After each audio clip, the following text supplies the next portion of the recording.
ओशो दा प्रवचन। साधना दी जो दृष्टि मेरे मन च है वो किसी शास्त्रां उत्ते, किसी ग्रंथां उत्ते, किसी विशेष संप्रदा उत्ते आधारित नहीं है। जिहो जिहा मैं अपने अंदर चल के जाणिया है उन्हां राहां दी गल ही तुहाडे नाल कर रहा। इसलिए मेरी गल कोई सिद्धांतक गल नहीं है ते जद मैं कह रहा कि तुसी चलो ते देखो तां मैनूं रत्ती भर भी अजिहा ख्याल नहीं है कि तुसी चलोगे तां जो पाण दी तुहाडी कल्पना है उहनूं तुसी नहीं पा सकोगे। इसलिए ये यकीनन ते विश्वास है कि जिन्हां राहां ते मैं प्रवेश करके वेखिया है सिर्फ उन्हां दी ही तुहाडे नाल गल कर रहा। एक बहुत पीड़ ते संताप दे समय नूं मैं गुजारिया है, बहुत चेष्टा दे, बहुत यतन दे समय नूं गुजारिया। उस समय बहुत कोशिश, बहुत यतन करदा सी अंतश प्रवेश दे, बहुत राहां तो, बहुत प्रणालियां तो उस पासे जाण दी बड़ी जुट के चेष्टा कीती। लेकिन पीड़ दे दिन सन, बहुत दुख ते परेशानी दे दिन सन, लेकिन लगातार कोशिश नाल ते जिवें पहाड़ तो कोई झरना डिगदा होवे, डिगदा ही चलिया जावे तां हेठां दीयां चट्टानां भी टुट जांदियां हन। उवें ही लगातार कोशिश नाल किसे छिन च कोई प्रवेश होया। उस प्रवेश नूं जिस राह तो मैं संभव पाया सिर्फ उसे राह दी गल तुहाडे नाल कर रहा ते इसलिए बहुत भरोसे ते बहुत विश्वास नाल तुहानूं कह सकदा कि जो जे प्रयोग कीता तां नतीजा यकीनी है। तद एक दुख सी, तद एक पीड़ सी, हुण ओहो जिहा कोई दुख, ओहो जी कोई पीड़ मेरे अंदर नहीं है। कल मैथों कोई पुछदा सी इन्नियां समस्यावां लोग तुहाडे सामने रखदे हन, तुसी परेशान नहीं हुंदे? मैं उन्हां नूं कहा समस्या अपनी ना होवे तां परेशानी दा कोई कारण नहीं हुंदा। समस्या दूजे दी होवे तां कोई परेशानी नहीं हुंदी, समस्या अपनी होवे तां परेशानी शुरू हो जाती है। मेरी कोई समस्या इस अर्थां विच नहीं है, पर एक नवीं तरह का दुख हुण जीवन च दाखल हो गया है। वो दुख ये है कि मैं अपने चारे पासे जिन्हां लोकां नूं भी देखदा उन्हां नूं इन्नी परेशानी च ते इन्नी पीड़ च महसूस करदा, जबकि मैनूं लगदा है कि उन्हां दे हल इन्ने आसान हन, जबकि मैनूं लगदा है वो द्वार खड़काउणगे ते द्वार खुल जाएगा ते वो द्वार ते खड़े ही रो रहे हन। एक बहुत नवीं किस्म दे दुख ते पीड़ दा अनुभव हुंदा है। एक छोटी जी पारसी कहानी मैं पढ़दा सी।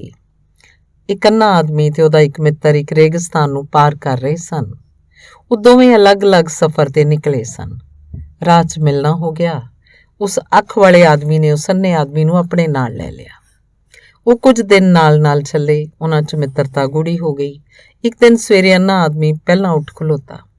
सवेरे ਉਹਦੀ नींद ਪਹਿਲਾਂ खुल गई।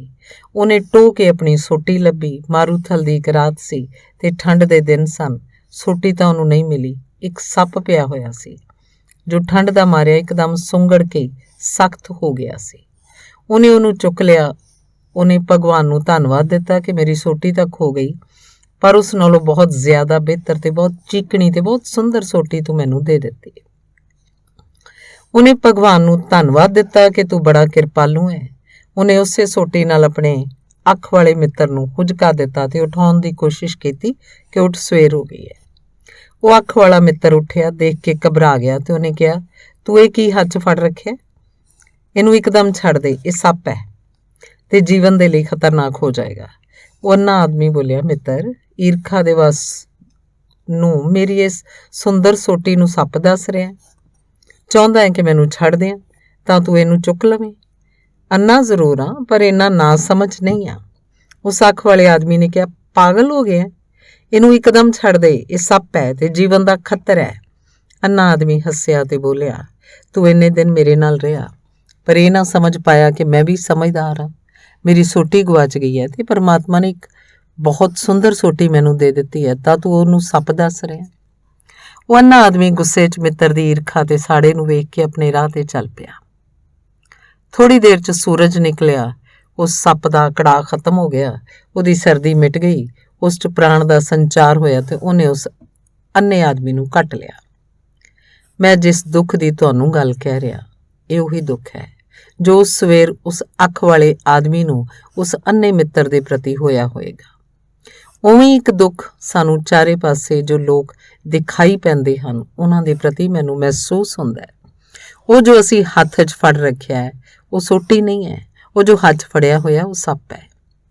ਪਰ ਜੇ ਮੈਂ ਉਹਨਾਂ ਨੂੰ ਕਹਾਂ ਕਿ ਸੱਪ ਹੈ ਤਾਂ ਸ਼ਾਇਦ ਉਹਨਾਂ ਦੇ ਮਨ 'ਚ ਹੋਵੇ ਪਤਾ ਨਹੀਂ ਕਿਸ ਈਰਖਾ ਦੇ ਵਸ, ਪਤਾ ਨਹੀਂ ਕਿਸ ਕਾਰਨ ਸਾਡੀਆਂ ਸੋਟੀਆਂ ਨੂੰ ਸੱਪ ਦੱਸਿਆ ਜਾ ਰਿਹਾ ਹੈ।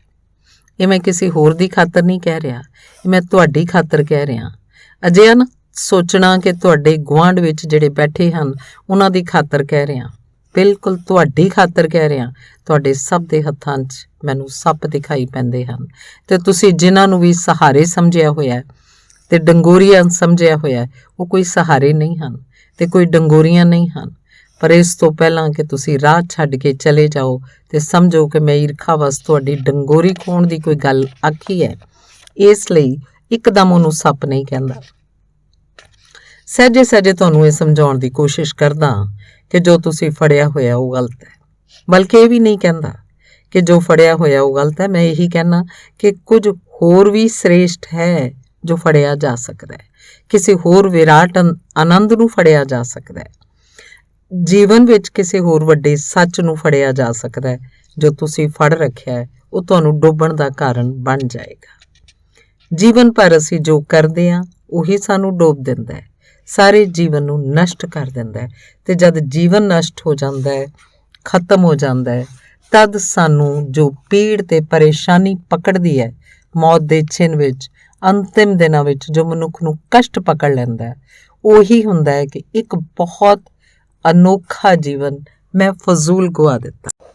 ਸੋ ਅੱਜ ਦੀ ਸਵੇਰ ਮੈਂ ਸਭ ਤੋਂ ਪਹਿਲਾਂ ਤਾਂ ਇਹ ਗੱਲ ਕਹਾਂ ਕਿ ਜਿਸ ਪਿਆਸ ਦੇ ਲਈ ਮੈਂ ਤੁਹਾਨੂੰ ਕਿਹਾ ਸੀ ਉਹ ਤਦੇ ਪੈਦਾ ਹੋਏਗੀ ਤੁਹਾਡੇ 'ਚ ਜਦ ਤੁਹਾਨੂੰ ਇਹ ਦਿਖਾਈ ਪਵੇ ਤੇ ਮਹਿਸੂਸ ਹੋਵੇ ਕਿ ਜਿਸ ਜੀਵਨ ਨੂੰ ਤੁਸੀਂ ਜੀ ਰਹੇ ਹੋ ਉਹ ਇੱਕਦਮ ਗਲਤ ਹੈ।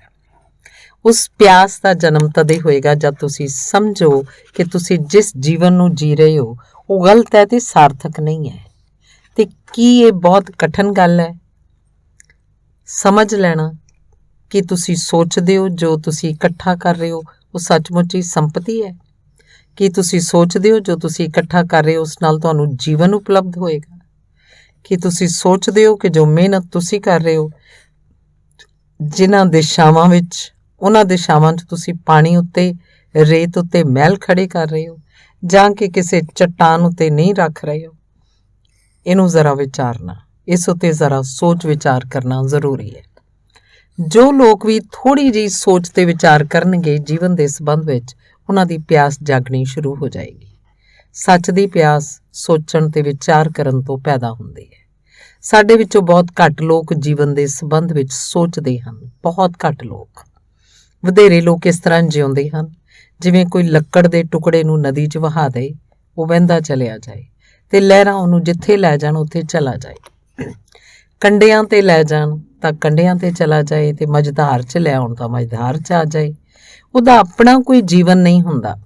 ਇੱਕ ਲੱਕੜ ਦੇ ਟੁਕੜੇ ਦੀ ਤਰ੍ਹਾਂ ਸਾਡੇ ਵਿੱਚੋਂ ਬਹੁਤੇ ਲੋਕ ਜਿਉਂਦੇ ਹਨ। ਸਮਾਂ ਤੇ ਹਾਲਾਤ ਜਿੱਥੇ ਲੈ ਜਾਂਦੇ ਹਨ ਅਸੀਂ ਚਲੇ ਜਾਂਦੇ ਹਾਂ। ਜੀਵਨ ਉੱਤੇ ਵਿਚਾਰ ਤੇ ਸੋਚਣਾ ਇਸ ਗੱਲ ਦੀ ਸੂਚਨਾ ਬਣੇਗਾ ਕਿ ਕੀ ਤੁਸੀਂ ਇੱਕ ਲੱਕੜ ਦੇ ਟੁਕੜੇ ਦੀ ਤਰ੍ਹਾਂ ਹੋਣਾ ਹੈ ਜੋ ਨਦੀ 'ਚ ਵਹੇ? ਕੀ ਤੁਹਾਨੂੰ ਇੱਕ ਸੁੱਕੇ ਪੱਤੇ ਦੀ ਤਰ੍ਹਾਂ ਹੋਣਾ ਹੈ ਜਿਹਨੂੰ ਹਵਾਵਾਂ ਜਿੱਥੇ ਲੈ ਜਾਣ ਉੱਥੇ ਚਲਿਆ ਜਾਏ?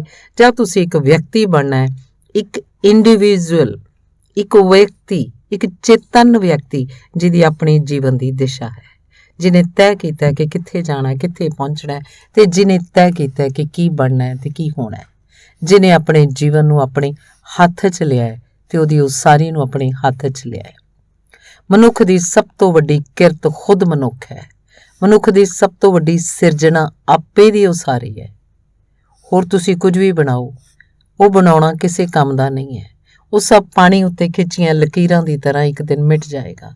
ਜੇ ਤੁਸੀਂ ਆਪਣੇ ਅੰਦਰ ਉਸਾਰੋਗੇ ਤੇ ਖੁਦ ਨੂੰ ਬਣਾਓਗੇ ਤਾਂ ਤੁਸੀਂ ਇੱਕ ਚੱਟਾਨ ਉੱਤੇ, ਇੱਕ ਲੋਹੇ ਦੀ ਚੱਟਾਨ ਉੱਤੇ ਕੁਝ ਲਿਖ ਰਹੇ ਹੋ ਜਿਸ ਦੇ ਕਿ ਨਿਸ਼ਾਨ ਕਦੇ ਮਿਟਦੇ ਨਹੀਂ, ਜੋ ਕਿ ਅਮਿੱਟ ਰੂਪ ਨਾਲ ਤੁਹਾਡੇ ਨਾਲ ਹੋਏਗਾ। ਆਪਣੇ ਜੀਵਨ ਦੇ ਬਾਬਤ ਇਹ ਵਿਚਾਰ ਕਰੋ ਕਿ ਤੁਸੀਂ ਇੱਕ ਲੱਕੜ ਦਾ ਟੁਕੜਾ ਤਾਂ ਨਹੀਂ ਹੋ ਜੋ ਨਦੀ 'ਚ ਵਹਿ ਰਿਹਾ ਹੈ। ਤੁਸੀਂ ਦਰਖਤ ਤੋਂ ਪਤਝੜ 'ਚ ਡਿੱਗਿਆ ਇੱਕ ਪੱਤਾ ਤਾਂ ਨਹੀਂ ਹੋ ਜੋ ਹਵਾਵਾਂ 'ਚ ਉੱਡ ਰਿਹਾ ਹੈ। ਤੁਸੀਂ ਵਿਚਾਰ ਕਰੋਗੇ ਤਾਂ ਤੁਹਾਨੂੰ ਦਿਖਾਈ ਪਏਗਾ ਕਿ ਤੁਸੀਂ ਇੱਕ ਲੱਕੜ ਦਾ ਟੁਕੜਾ ਹੋ ਤੇ ਤੁਹਾਨੂੰ ਦਿਖਾਈ ਪਏਗਾ ਪਤਝੜ 'ਚ ਡਿੱਗਿਆ ਤੁਸੀਂ ਇੱਕ ਪੱਤਾ ਹੋ ਜਿਹਨੂੰ ਹਵਾਵਾਂ ਕਿਤੇ ਵੀ ਉਡਾ ਰਹੀਆਂ ਹਨ। ਅਜੇ ਸੜਕ ਉਹਨਾਂ ਪੱਤਿਆਂ ਨਾਲ ਭਰੀਆਂ ਹੋਈਆਂ ਹਨ। ਉਹ ਪੱਤੇ ਜਿੱਥੇ ਵੀ ਹਵਾਵਾਂ ਆਉਂਦੀਆਂ ਹਨ ਉੱਥੇ ਹੀ ਸਰਕ ਜਾਂਦੇ ਹਨ। ਤੁਸੀਂ ਜ਼ਿੰਦਗੀ 'ਚ ਚੇਤਨ ਵਿਕਾਸ ਕੀਤਾ ਹੈ ਜਾਂ ਸਿਰਫ ਹਵਾ ਦੇ ਧੱਕਿਆਂ 'ਤੇ ਉੱਡਦੇ ਰਹੇ ਹੋ? ਜੇ ਤੁਸੀਂ ਹਵਾ ਦੇ ਧੱਕਿਆਂ 'ਤੇ ਉੱਡਦੇ ਰਹੇ ਹੋ ਤਾਂ ਕੀ ਕਿਤੇ ਪਹੁੰਚ ਸਕੋਗੇ? ਕੀ ਕਦੀ ਇਸ ਤਰ੍ਹਾਂ ਪਹੁੰਚਿਆ ਹੈ? ਜੀਵਨ 'ਚ ਇੱਕ ਚੇਤਨ ਟੀਚਾ ਨਾ ਹੋਵੇ ਤਾਂ ਕੋਈ ਕਿਤੇ ਨਹੀਂ ਪਹੁੰਚਦਾ। ਚੇਤਨ ਟੀਚੇ ਦੀ ਪਿਆਸ ਇਸ ਗੱਲ ਨਾਲ ਪੈਦਾ ਹੋਏਗੀ ਕਿ ਸੋਚੋ, ਘੋਖ ਕਰੋ ਤੇ ਵਿਚਾਰ ਕਰੋ। ਬੁੱਧ ਦੇ ਬਾਬਤ ਸੁਣਿਆ ਹੋਵੇਗਾ, ਉਹਨਾਂ ਨੂੰ ਜਿਸ ਗੱਲ ਤੋਂ ਵੈਰਾਗ ਦੇ ਜੀਵਨ 'ਚ ਦਾਖਲ ਹੋਏ, ਜਿਸ ਗੱਲ ਤੋਂ ਉਹਨਾਂ ਨੂੰ ਸੱਚ ਦੀ ਚਾਹਨਾ ਪੈਦਾ ਹੋਈ, ਉਹ ਕਹਾਣੀ ਬੜੀ ਪ੍ਰਚਲਿਤ ਹੈ, ਬੜੀ ਅਰਥਪੂਰਨ ਹੈ। ਉਹਨਾਂ ਦੇ ਮਾਂ-ਬਾਪ ਨੇ ਬਚਪਨ ਵਿੱਚ ਹੀ ਉਹਨਾਂ ਨੂੰ ਕਿਹਾ ਸੀ ਕਿ ਇਹ ਵਿਅਕਤੀ ਜਾਂ ਤਾਂ ਬਹੁਤ ਵੱਡਾ ਸਮਰਾਟ ਹੋਏਗਾ, ਚੱਕਰਵਰਤੀ ਹੋਏਗਾ, ਜਾਂ ਬਹੁਤ ਵੱਡਾ ਸੰਨਿਆਸੀ ਹੋਏਗਾ। ਉਹਨਾਂ ਦੇ ਪਿਤਾ ਨੇ ਸਾਰਾ ਇੰਤਜ਼ਾਮ ਕੀਤਾ ਉਹਨਾਂ ਦੀ ਸੁੱਖ ਸਹੂਲਤ ਦਾ ਕਿ ਉਹਨਾਂ ਨੂੰ ਕੋਈ ਦੁੱਖ ਦਿਖਾਈ ਵੀ ਨਾ ਪਵੇ, ਜਿਸ ਤੋਂ ਕਿ ਸੰਨਿਆਸ ਪੈਦਾ ਹੋਵੇ। ਉਹਨਾਂ ਦੇ ਪਿਤਾ ਨੇ ਉਹਨਾਂ ਖਾਤਰ ਮਕਾਨ ਬਣਵਾਏ। ਉਸ ਸਮੇਂ ਦੀ ਸਾਰੀ ਕਲਾ ਤੇ ਕੁਸ਼ਲਤਾ ਸਮੇਤ ਉਹਨਾਂ ਨੇ ਸਾਰਾ ਇੰਤਜ਼ਾਮ ਕੀਤਾ ਬਗੀਚਿਆਂ ਦਾ। ਹਰ ਮੌਸਮ ਦੇ ਲਈ ਅਲੱਗ ਭਵਨ ਬਣਾਇਆ। ਹੁਕਮ ਦਿੱਤਾ ਸੇਵਾਦਾਰਾਂ ਨੂੰ ਕਿ ਇੱਕ ਵੀ ਮੁਰਝਾਇਆ ਹੋਇਆ ਫੁੱਲ ਗੌਤਮ ਨੂੰ ਦਿਖਾਈ ਨਾ ਪਵੇ, ਸਿਧਾਰਥ ਨੂੰ ਦਿਖਾਈ ਨਾ ਪਵੇ। ਉਹਨੂੰ ਇਹ ਖਿਆਲ ਨਾ ਆ ਜਾਏ ਕਿ ਫੁੱਲ ਮੁਰਝਾ ਜਾਂਦਾ ਹੈ, ਕਿਤੇ ਮੈਂ ਤਾਂ ਮੁਰਝਾ ਨਹੀਂ ਜਾਵਾਂਗਾ। ਸੋ ਰਾਤ ਨੂੰ ਉਹਨਾਂ ਦੇ ਬਗੀਚੇ ਦੇ ਸਾਰੇ ਕੁਮਲਾਏ ਫੁੱਲ ਤੇ ਪੱਤੇ ਅਲੱਗ ਕਰ ਦਿੱਤੇ ਜਾਂਦੇ ਸਨ। ਜਿਹੜੇ ਦਰਖਤ ਜ਼ਰਾ ਵੀ ਕਮਜ਼ੋਰ ਹੋ ਜਾਂਦੇ ਉਹ ਪੁੱਟ ਕੇ ਹਟਾ ਦਿੱਤੇ ਜਾਂਦੇ ਸੀ। ਉਹਨਾਂ ਦੇ ਆਸ-ਪਾਸ ਯੁਵਕ ਤੇ ਯੁਵਤੀਆਂ ਇਕੱਠੀਆਂ ਸਨ। ਕੋਈ ਬਿਰਧ ਨਹੀਂ ਪ੍ਰਵੇਸ਼ ਪਾਉਂਦਾ ਸੀ। ਕਿਧਰੇ ਸਿਧਾਰਥ ਨੂੰ ਇਹ ਵਿਚਾਰ ਨਾ ਉੱਠ ਆਏ ਕਿ ਲੋਕ ਬੁੱਢੇ ਹੋ ਜਾਂਦੇ ਹਨ, ਕਿਤੇ ਮੈਂ ਤਾਂ ਬੁੱਢਾ ਨਹੀਂ ਹੋ ਜਾਵਾਂਗਾ। ਤੇ ਜਦ ਤੱਕ ਉਹ ਜਵਾਨ ਹੋਏ ਉਹਨਾਂ ਨੂੰ ਪਤਾ ਨਹੀਂ ਸੀ ਕਿ ਮੌਤ ਵੀ ਹੁੰਦੀ ਹੈ। ਉਹਨਾਂ ਤੱਕ ਕੋਈ ਖਬਰ ਮੌਤ ਦੀ ਨਹੀਂ ਪਹੁੰਚਾਈ ਜਾਂਦੀ ਸੀ। ਉਹਨਾਂ ਦੇ ਪਿੰਡ 'ਚ ਲੋਕ ਮਰਦੇ ਵੀ ਹਨ, ਇਸ ਤੋਂ ਉਹਨਾਂ ਨੂੰ ਬਿਲਕੁਲ ਨਾਵਾਕਫ ਰੱਖਿਆ ਗਿਆ ਕਿ ਕਿਧਰੇ ਉਹਨਾਂ ਨੂੰ ਇਹ ਸੋਚ ਪੈਦਾ ਨਾ ਹੋ ਜਾਏ ਕਿ ਲੋਕ ਮਰਦੇ ਹਨ ਤਾਂ ਮੈਂ ਵੀ ਤਾਂ ਨਹੀਂ ਮਰ ਜਾਵਾਂਗਾ। ਮੈਂ ਸੋਚਣ ਦਾ ਮਤਲਬ ਸਮਝਾ ਰਿਹਾ ਹਾਂ। ਸੋਚਣ ਦਾ ਮਤਲਬ ਹੈ ਕਿ ਚਾਰੇ ਪਾਸੇ ਜੋ ਵਾਪਰ ਰਿਹਾ ਹੈ ਉਸ ਉੱਤੇ ਵਿਚਾਰ ਕਰੋ। ਮੌਤ ਵਾਪਰ ਰਹੀ ਹੈ ਤਾਂ ਸੋਚੋ ਕਿ ਮੈਂ ਤਾਂ ਨਹੀਂ ਮਰ ਜਾਵਾਂਗਾ। ਬੁਢਾਪਾ ਵਾਪਰ ਰਿਹਾ, ਸੋਚੋ ਕਿ ਮੈਂ ਤਾਂ ਬੁੱਢਾ ਨਹੀਂ ਹੋ ਜਾਵਾਂਗਾ। ਸੋਚ ਨਾ ਪੈਦਾ ਹੋ ਜਾਏ ਬੁੱਧ ਵਿੱਚ, ਇਸ ਲਈ ਉਹਨਾਂ ਦੇ ਪਿਤਾ ਨੇ ਸਾਰਾ ਉਪਾਅ ਕੀਤਾ। ਚਾਹੁੰਦਾ ਹਾਂ ਕਿ ਤੁਸੀਂ ਸਾਰਾ ਉਪਾਅ ਕਰੋ ਕਿ ਸੋਚ ਪੈਦਾ ਹੋ ਜਾਏ। ਉਹਨਾਂ ਨੇ ਉਪਾਅ ਕੀਤਾ ਕਿ ਸੋਚ ਪੈਦਾ ਨਾ ਹੋ ਜਾਏ, ਪਰ ਸੋਚ ਪੈਦਾ ਹੋਈ। ਇੱਕ ਦਿਨ ਬੁੱਧ ਪਿੰਡ ਵਿੱਚੋਂ ਲੰਘੇ ਤੇ ਰਾਹ ਤੇ ਉਹਨਾਂ ਨੇ ਦੇਖਿਆ ਕਿ ਇੱਕ ਬੁੱਢਾ ਆਦਮੀ ਤੁਰਿਆ ਆਉਂਦਾ ਹੈ। ਉਹਨਾਂ ਨੇ ਆਪਣੇ ਰਥਵਾਨ ਨੂੰ ਪੁੱਛਿਆ, ਇਸ ਆਦਮੀ ਨੂੰ ਕੀ ਹੋ ਗਿਆ? ਇਹੋ ਜਿਹਾ ਆਦਮੀ ਵੀ ਹੁੰਦਾ ਹੈ? ਰਥਵਾਨ ਨੇ ਕਿਹਾ, ਝੂਠ ਮੈਂ ਕਿਵੇਂ ਬੋਲਾਂ, ਹਰ ਆਦਮੀ ਅੰਤ 'ਚ ਅਜਿਹਾ ਹੀ ਹੋ ਜਾਂਦਾ ਹੈ। ਬੁੱਧ ਨੇ ਤੁਰੰਤ ਪੁੱਛਿਆ, ਮੈਂ ਵੀ? ਉਸ ਰਥਵਾਨ ਨੇ ਕਿਹਾ, ਭਗਵਨ ਝੂਠ ਮੈਂ ਕਿਵੇਂ ਆਖਾਂ, ਕੋਈ ਵੀ ਅਪਵਾਦ ਨਹੀਂ ਹੈ। ਬੁੱਧ ਨੇ ਕਿਹਾ, ਵਾਪਸ ਮੁੜ ਚੱਲ, ਮੈਂ ਬੁੱਢਾ ਹੋ ਗਿਆ। ਬੁੱਧ ਨੇ ਕਿਹਾ, ਵਾਪਸ ਮੁੜ ਚੱਲ, ਮੈਂ ਬੁੱਢਾ ਹੋ ਗਿਆ। ਜੇ ਕੱਲ ਨੂੰ ਹੋ ਹੀ ਜਾਣਾ ਤਾਂ ਗੱਲ ਖਤਮ ਹੋ ਗਈ। ਇਹਨੂੰ ਮੈਂ ਸੋਚ ਕਹਿੰਦਾ। ਲੇਕਿਨ ਸਾਰਥੀ ਨੇ ਕਿਹਾ, ਅਸੀਂ ਇੱਕ ਯੁਵਕ ਮਹਾ ਉਤਸਵ ਵਿੱਚ ਜਾ ਰਹੇ ਹਾਂ, ਸਾਰੇ ਪਿੰਡ ਦੇ ਲੋਕ ਉਡੀਕ ਕਰਨਗੇ, ਇਸ ਲਈ ਚੱਲੋ। ਬੁੱਧ ਨੇ ਕਿਹਾ, ਹੁਣ ਜਾਣ 'ਚ ਕੋਈ ਰੁਚੀ ਨਹੀਂ ਰਹੀ। ਯੁਵਕ ਮਹਾ ਉਤਸਵ ਫਜ਼ੂਲ ਹੈ ਕਿਉਂਕਿ ਬੁਢਾਪਾ ਆਉਂਦਾ ਹੈ। ਪਰ ਉਹ ਗਏ, ਹੋਰ ਅੱਗੇ ਵਧੇ। ਉਹਨਾਂ ਨੇ ਦੇਖਿਆ ਲੋਕ ਇੱਕ ਅਰਥੀ ਲਈ ਜਾਂਦੇ ਹਨ। ਕੋਈ ਮਰ ਗਿਆ ਹੈ। ਬੁੱਧ ਨੇ ਪੁੱਛਿਆ, ਇਹ ਕੀ ਹੋਇਆ? ਇਹ ਲੋਕ ਕੀ ਕਰਦੇ ਹਨ? ਇਹਨਾਂ ਦੇ ਮੋਢਿਆਂ ਉੱਤੇ ਕੀ ਚੀਜ਼ ਚੁੱਕੀ ਹੈ? ਰਥਵਾਨ ਨੇ ਕਿਹਾ, ਕਿਵੇਂ ਆਖਾਂ, ਹੁਕਮ ਨਹੀਂ, ਪਰ ਝੂਠ ਨਹੀਂ ਬੋਲ ਸਕਾਂਗਾ। ਇਹ ਆਦਮੀ ਮਰ ਗਿਆ ਹੈ। ਇੱਕ ਆਦਮੀ ਮਰ ਗਿਆ ਹੈ, ਉਹਨੂੰ ਲੋਕ ਲਈ ਜਾਂਦੇ ਹਨ। ਬੁੱਧ ਨੇ ਪੁੱਛਿਆ, ਮਰਨਾ ਕੀ ਹੈ? ਤਾਂ ਉਹਨਾਂ ਨੂੰ ਪਹਿਲੀ ਦਫਾ ਪਤਾ ਲੱਗਿਆ ਕਿ ਇੱਕ ਦਿਨ ਜੀਵਨ ਦੀ ਨਦੀ ਸੁੱਕ ਜਾਂਦੀ ਹੈ ਤੇ ਆਦਮੀ ਮਰ ਜਾਂਦਾ ਹੈ। ਬੁੱਧ ਨੇ ਕਿਹਾ, ਹੁਣ ਬਿਲਕੁਲ ਵਾਪਸ ਮੁੜ, ਮੈਂ ਮਰ ਗਿਆ, ਇਹ ਆਦਮੀ ਨਹੀਂ ਮਰਿਆ, ਮੈਂ ਮਰ ਗਿਆ। ਇਸ ਨੂੰ ਮੈਂ ਸੋਚ ਕਹਿੰਦਾ ਹਾਂ। ਉਹ ਆਦਮੀ ਸੋਚਣ ਤੇ ਵਿਚਾਰਨ ਵਿੱਚ ਸਮਰੱਥ ਹੋਇਆ ਜਿਹਨੇ ਦੂਜਿਆਂ ਉੱਤੇ ਜੋ ਵਾਪਰਿਆ ਉਹਨੂੰ ਸਮਝਿਆ ਤੇ ਜਾਣਿਆ ਕਿ ਉਹ ਇਸ ਉੱਤੇ ਵੀ ਵਾਪਰੇਗਾ। ਉਹ ਲੋਕ ਅੰਨੇ ਹਨ ਜੋ ਚਾਰੇ ਪਾਸੇ ਵਾਪਰ ਰਿਹਾ ਉਹਨੂੰ ਨਹੀਂ ਦੇਖ ਰਹੇ ਹਨ, ਤੇ ਇਸ ਅਰਥ ਵਿੱਚ ਅਸੀਂ ਸਾਰੇ ਅੰਨੇ ਹਾਂ। ਇਸ ਲਈ ਮੈਂ ਉਹ ਕਹਾਣੀ ਸੁਣਾਈ ਅੰਨੇ ਆਦਮੀ ਦੀ ਜਿਹੜਾ ਸੱਪ ਨੂੰ ਹੱਥ 'ਚ ਲੈ ਕੇ ਚੱਲਦਾ ਹੈ। ਇਸ ਲਈ ਤੁਹਾਡੇ ਲਈ ਪਹਿਲੀ ਜੋ ਬਹੁਤ ਮਹੱਤਵਪੂਰਨ ਗੱਲ ਹੈ ਉਹ ਇਹ ਹੈ ਕਿ ਅੱਖਾਂ ਖੋਲ੍ਹ ਕੇ ਚਾਰੇ ਪਾਸੇ ਦੇਖੋ ਕਿ ਕੀ ਵਾਪਰ ਰਿਹਾ ਹੈ, ਤੇ ਉਸ ਵਾਪਰਨ ਤੋਂ ਸੋਚ ਪੈਦਾ ਹੋਏਗੀ, ਵਿਚਾਰ ਪੈਦਾ ਹੋਏਗਾ। ਉਹ ਵਿਚਾਰ ਪਿਆਸ ਦੇਵੇਗਾ ਹੋਰ ਕਿਸੇ ਵਿਰਾਟ ਸੱਚ ਨੂੰ ਜਾਣਨ ਦੀ।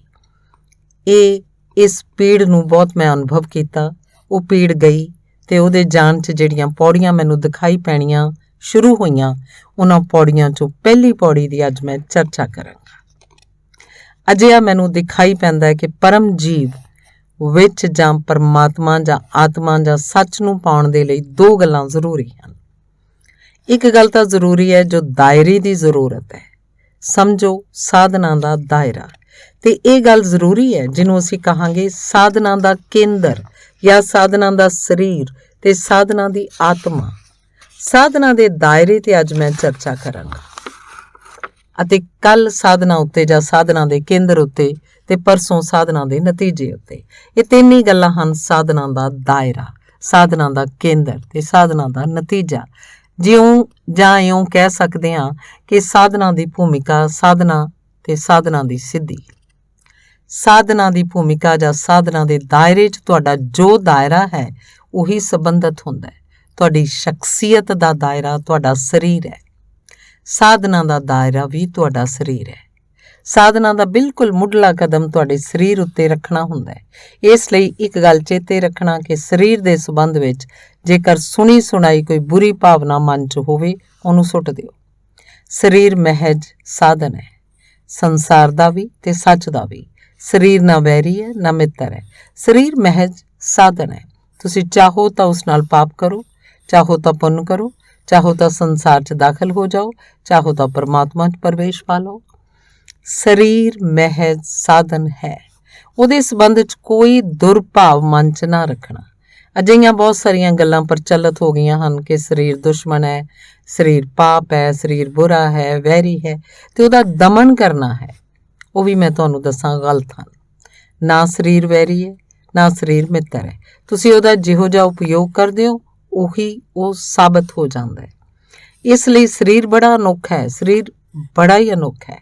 ਦੁਨੀਆ 'ਚ ਜੋ ਵੀ ਬੁਰਾ ਹੋਇਆ ਉਹ ਵੀ ਸਰੀਰ ਨਾਲ ਹੋਇਆ, ਤੇ ਜੋ ਵੀ ਸ਼ੁਭ ਹੋਇਆ ਉਹ ਵੀ ਸਰੀਰ ਨਾਲ ਹੋਇਆ। ਸਰੀਰ ਸਿਰਫ ਇੱਕ ਪੁਰਜ਼ਾ ਹੈ, ਇੱਕ ਯੰਤਰ ਹੈ। ਸਾਧਨਾ ਵੀ ਜ਼ਰੂਰੀ ਹੈ ਕਿ ਸਰੀਰ ਤੋਂ ਸ਼ੁਰੂ ਹੋਵੇ, ਕਿਉਂਕਿ ਬਿਨਾਂ ਇਸ ਯੰਤਰ ਨੂੰ ਵਿਵਸਥਿਤ ਕੀਤਿਆਂ ਕੋਈ ਅੱਗੇ ਨਹੀਂ ਵੱਧ ਸਕਦਾ। ਪਹਿਲਾ ਕਦਮ ਹੈ ਸਰੀਰ ਸ਼ੁੱਧੀ। ਸਰੀਰ ਜਿੰਨਾ ਸ਼ੁੱਧ ਹੋਏਗਾ ਉਹਨਾਂ ਅੰਤਸ਼ ਵਿੱਚ ਪ੍ਰਵੇਸ਼ ਸਹਿਯੋਗੀ ਹੋ ਜਾਏਗਾ। ਸਰੀਰ ਸ਼ੁੱਧੀ ਦੇ ਕੀ ਅਰਥ ਹਨ?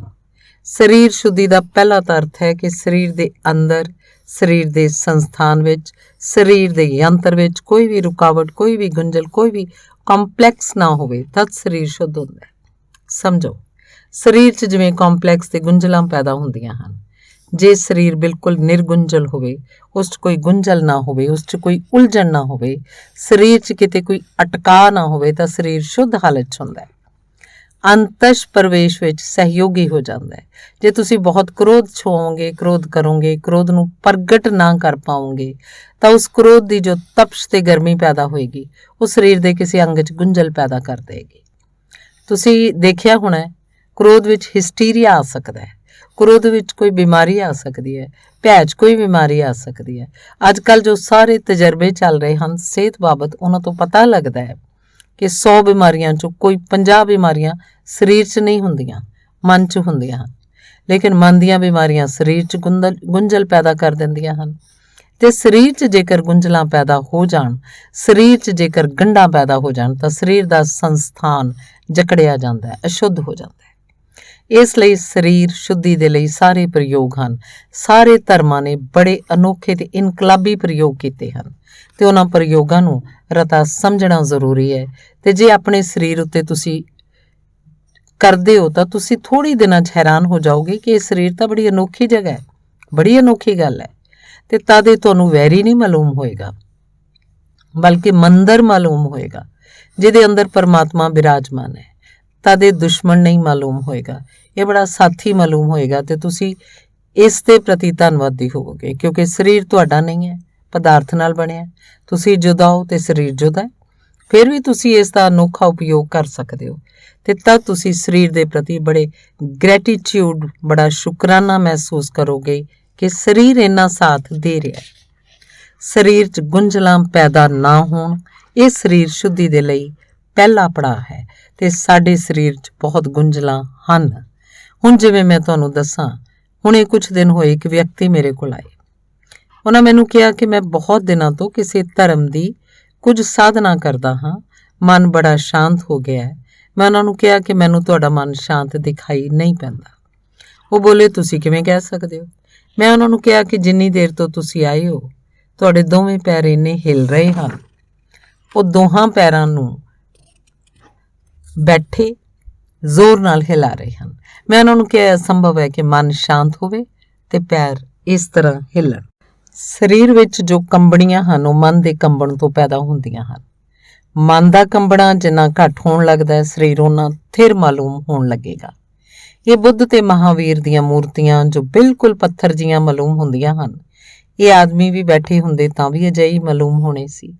ਇਹ ਮੂਰਤੀਆਂ ਹੀ ਪੱਥਰ ਜੀਆਂ ਨਹੀਂ ਮਾਲੂਮ ਹੁੰਦੀਆਂ। ਇਹਨਾਂ ਆਦਮੀਆਂ ਨੂੰ ਵੀ ਤੁਸੀਂ ਦੇਖਿਆ ਹੁੰਦਾ ਤਾਂ ਇਹ ਬਿਲਕੁਲ ਪੱਥਰ ਜਿਹੇ ਮਾਲੂਮ ਹੁੰਦੇ।